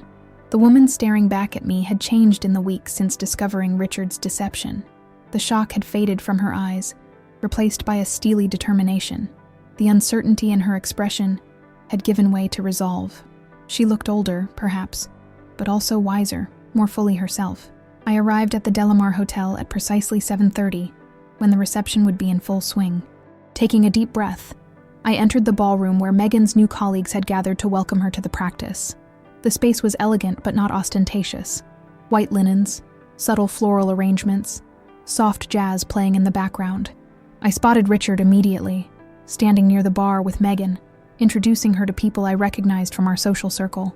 As I approached, Richard saw me first. His conversation faltered mid-sentence, his eyes widening slightly at the sight of me in the emerald dress. Megan turned to follow his gaze, her face lighting up when she spotted me. "Carol, you came," she exclaimed, stepping forward to embrace me warmly. "Thank you so much. This means everything to me." I returned her hug, genuinely pleased to see her. "I wouldn't miss it. You look beautiful." She did, radiant in a simple black sheath dress, her dark hair swept up elegantly, Richard's eyes shining with excitement in her face. Richard approached cautiously, as if afraid any sudden movement might cause me to flee. "Carol," he said, his voice thick with emotion. "Thank you for coming." I nodded, acknowledging his gratitude without offering false warmth. It's an important night for Megan. I wanted to be here. Before the awkwardness could deepen, Diane appeared at my elbow, champagne flute in hand. "Carol, there you are. You look absolutely stunning in that dress." "Thank you," I replied, grateful for her intervention. "Diane, I'd like you to meet Megan Andrews." "Megan, this is my dear friend Diane Reynolds." "Andrews?" Diane repeated, glancing between Megan and Richard with barely concealed curiosity. "Are you related to Richard?" The moment of truth had arrived sooner than I'd expected.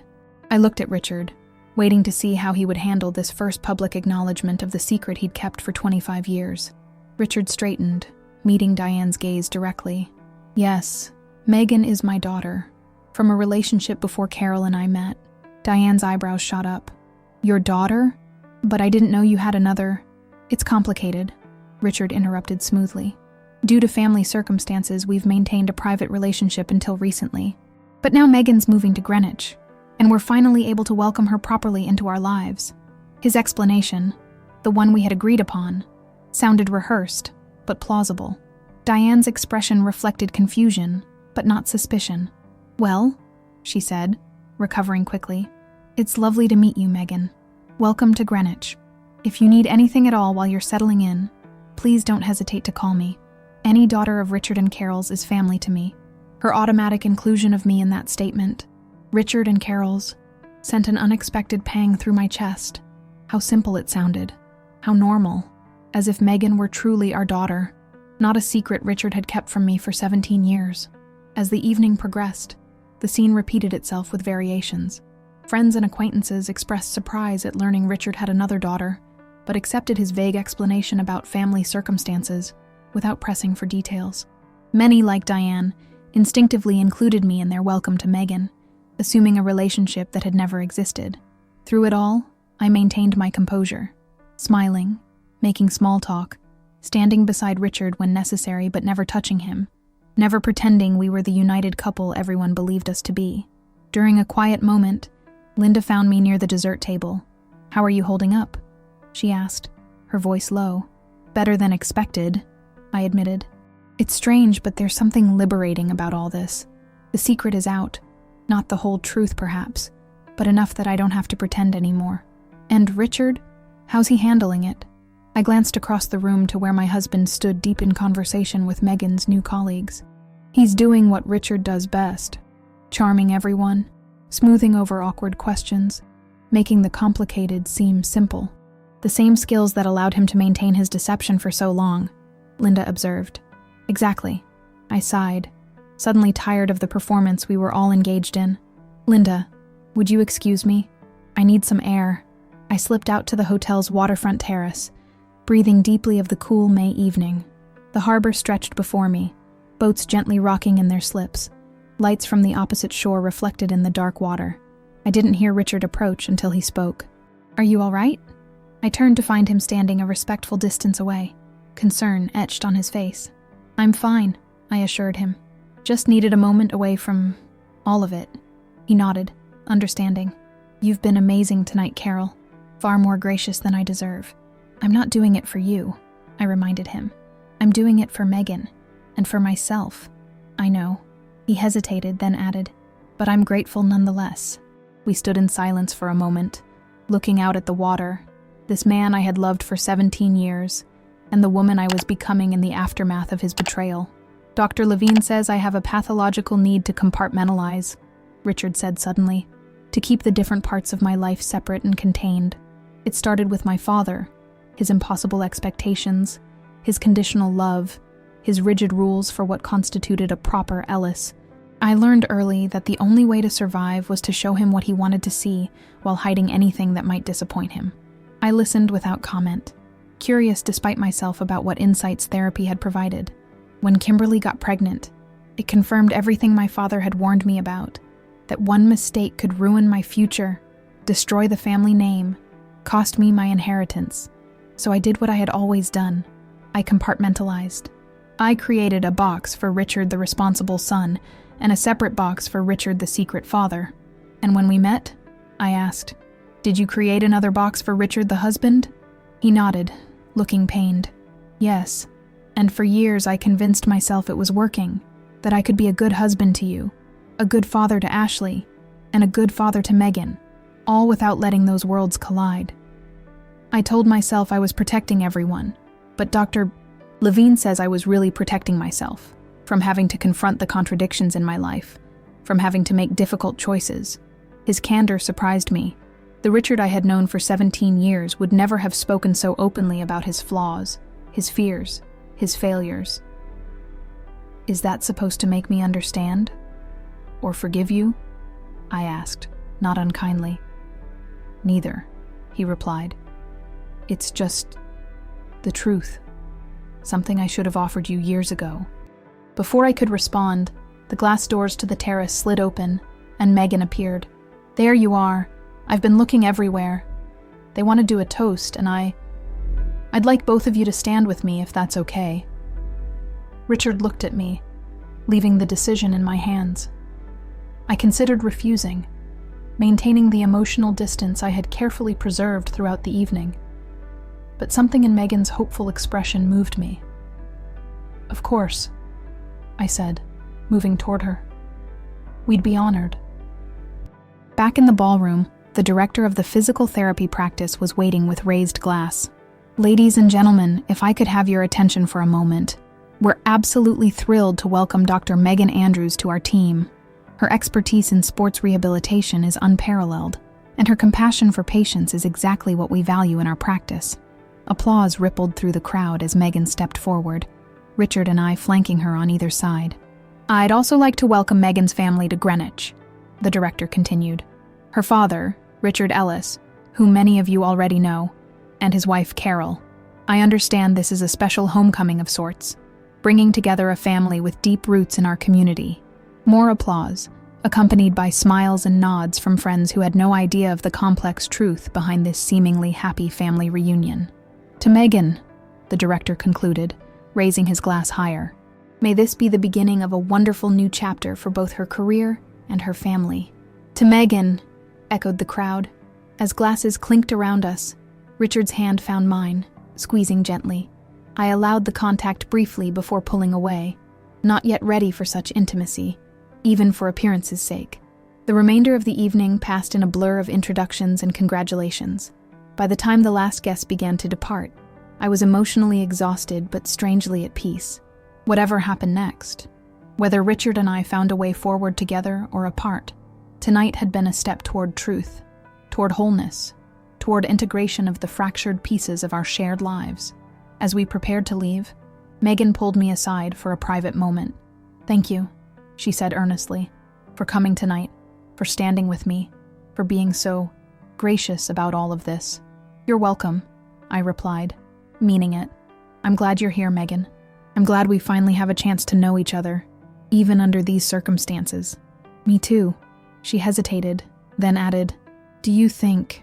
I know it's complicated between you and Dad right now, but do you think there's a chance you might stay together? That we might someday be a real family? The question caught me off guard with its vulnerability, its hope. This young woman, who had grown up without a complete family, was still longing for one, even now, at 25, even after discovering the web of lies that had kept us apart. I don't know, I answered honestly. Your father and I have a lot to work through, but whatever happens between us, I want you to know that you and I can have a relationship. That door is open now, and I don't intend to close it again. Her eyes filled with tears as she hugged me tightly.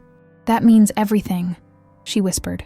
Over her shoulder, I caught Richard watching us, his expression a complex mixture of hope, regret, and something that looked like love. Not the comfortable, complacent affection of our later years, but something deeper, more vulnerable, more authentic. As Megan released me and moved away to say her final goodbyes, Richard approached cautiously. May I drive you home? He asked. Or would you prefer to take your car? I considered the question, weighing my need for independence against the inevitable conversation that awaited us at home. We can go together, I decided. There are things we need to discuss. The drive back to Greenwich was silent, each of us lost in thoughts about the evening we'd just shared, the public beginning of a new narrative for our fractured family. As we turned onto our street, I finally broke the silence. I'm not ready to forgive you yet, Richard. I don't know if I ever will be, completely, but I am ready to talk about what happens next. For us, for Megan, for our future, whatever form it takes. He gripped the steering wheel tightly, his knuckles white. That's more than I dared hope for, he said softly. Thank you, Carol, for giving me a chance to be heard, even if I haven't earned forgiveness. As our house came into view, the home we'd shared for 15 years, the place where we'd raised Ashley, the center of the life we'd built together, I realized something fundamental had shifted. The anger and humiliation that had consumed me since discovering Richard's deception had not disappeared, but they had subsided enough to allow other emotions to emerge. Caution, certainly. Wariness. Absolutely. But also a tentative hope that something authentic might yet be salvaged from the ruins of our marriage. The car came to a stop in our driveway. Neither of us moved to exit immediately, both sensing the significance of the moment. Whatever you decide, Richard said finally. Know that I love you, Carol. Not the compartmentalized version of you that fit neatly into my divided life, but all of you.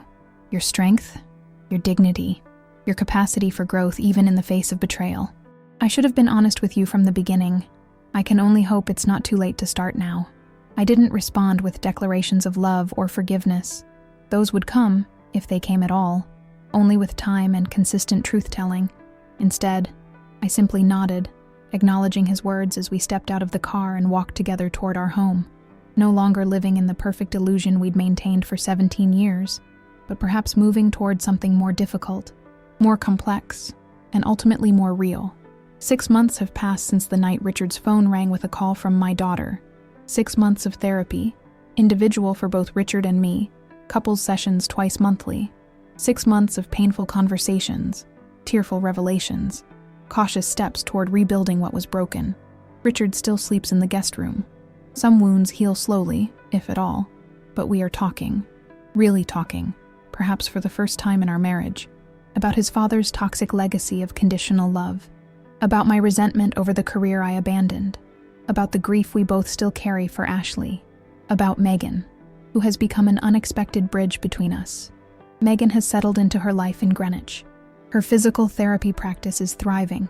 She's purchased a small cottage not far from our home, which she's renovating with enthusiasm and frequent requests for advice. She comes for dinner every Sunday, a new tradition we've established, the three of us gradually learning to be family in a way Richard's deception never allowed before. Last week, Richard officially changed his will, dividing his assets equally between Megan and several charities Ashley had supported. The $72 million from the Ellis Trust is gone, distributed to organizations working for environmental protection, cancer research, and educational opportunities for underprivileged youth. Richard says he feels lighter without his father's money, though the loss of financial security initially terrified him. I've gone back to work, not in a museum as I once dreamed, but teaching art history at the local community college. The satisfaction of engaging with students, of sharing my knowledge and passion for art, has awakened something in me that had been dormant for years.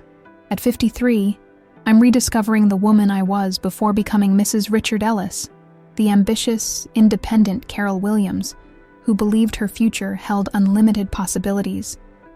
Richard watches this transformation with a mixture of pride and regret. "I never should have asked you to give up your career," he said recently during a therapy session. "I convinced myself I was supporting your choices. But really, I wanted you to prioritize my needs, my goals, my life, just as my father always demanded I prioritize his expectations." Such insights come more frequently now. The man who compartmentalized his life so successfully for decades is learning, painfully, to integrate the fragmented pieces of himself, to be fully present, fully honest, fully accountable. I'm learning too, to trust my instincts, to voice my needs, to set boundaries that protect my newly reclaimed sense of self. Dr. Levine calls it differentiation, the ability to maintain my identity within the relationship, rather than losing myself in the role of Richard's wife.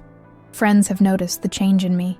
"You seem lighter, somehow," Linda observed last month as we browsed an art gallery in the city. "A Saturday ritual I've reclaimed from my pre-Richard life." "More yourself." "I am," I acknowledged. For years I was playing a part without realizing it.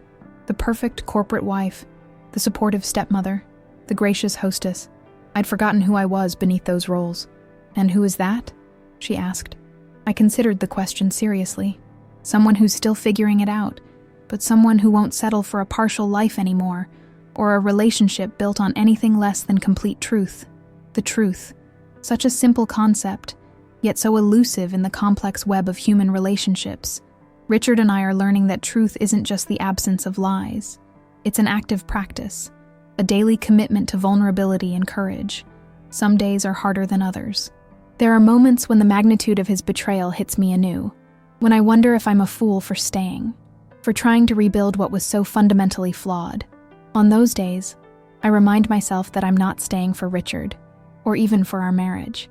I'm staying because I've chosen to, because this path, difficult as it is, offers opportunities for growth and healing that walking away would not. Richard understands that my presence is not guaranteed, that each day I make a conscious choice to continue our journey together. The awareness that I could leave, that I have the financial independence and emotional strength to build a life without him, has shifted the power dynamic between us in ways both subtle and profound.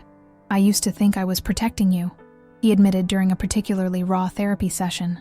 From my father's rejection, from the complications of Megan's existence, from financial insecurity. But really, I was controlling you, deciding what you could know, what choices you could make, what reality you could live in. I'm so sorry, Carol, for all of it. His apologies no longer feel like attempts to escape consequences or elicit forgiveness. They've become acknowledgments of harm done, expressions of genuine remorse, steps on a longer path toward making amends. Yesterday, Kimberly came to visit, her first trip to Connecticut since Megan moved here. The four of us had dinner at Megan's cottage, an awkward but ultimately meaningful gathering of people connected by blood, betrayal, and the tentative bonds of a new kind of family. As we sat on Megan's deck after dinner, watching the October sunset paint the sky in shades of amber and gold, Kimberly turned to me with unexpected candor. "I've wanted to say this to you directly," she began. "I'm sorry for my part in keeping Richard's secret all these years. I told myself it wasn't my place to interfere, that it was between you and Richard. But the truth is, I was protecting my own relationship with him, ensuring Megan's financial security. I should have pushed harder for honesty, for all our sakes." Her apology touched me deeply. "We were all caught in William Ellis's web," I replied. "Even after his death, he controlled us through his money, his expectations, his warped values." "Not anymore," Richard said firmly. "That legacy ends with me. No more secrets, no more conditions, no more lives divided into acceptable and unacceptable parts." Megan raised her wine glass. "To truth," she proposed. "However messy, however painful, however late in coming. To truth," we echoed. The four of us bound together by a history we couldn't change, but a future we could shape with greater wisdom and integrity. Later that night, as Richard and I drove home in companionable silence, he reached for my hand. It was a tentative gesture, offering connection without demanding it. After a moment's hesitation, I allowed my fingers to intertwine with his, the first such intimate contact we'd shared in months. "I don't know if we'll make it," I said quietly, "but I'm grateful we're trying, that we're finally seeing each other clearly, with all our flaws and fears exposed. That's all I can ask for," he replied, his voice thick with emotion. "A chance to know you, the real you, not just the version of you I thought I wanted, and a chance to become the man you deserve, even if it's too late for us." At home, we moved through our evening routine, Richard loading the dishwasher while I made tea, the choreography of a long marriage adapting to new circumstances, new understandings. As he prepared to retire to the guest room, I found myself saying, "Stay, just to sleep, just for tonight." The surprise and hope in his eyes nearly undid me. "Are you sure?" "No," I admitted, "but I want to try." That night, lying beside the man who had betrayed me so profoundly and was working so diligently to earn back my trust, I realized something I had been struggling to articulate for months. Forgiveness isn't a single act but a process, a choice made daily in the face of remembered hurt. It doesn't erase the past or guarantee the future. It simply creates space for new possibilities, new narratives, new growth. I don't know if Richard and I will celebrate our 20th anniversary together, or if the damage to our marriage will ultimately prove irreparable. I don't know if the woman I'm becoming can fully love the man he's struggling to become. I don't know if the truth, finally embraced, will heal or further fracture what remains of our shared life. What I do know is this: I will never again settle for less than the whole truth, the complete reality, the authentic connection that can only exist between people who are fully known to each other. Whether with Richard or without him, I will live in the light of that truth. Messy, complicated, sometimes painful, but ultimately liberating.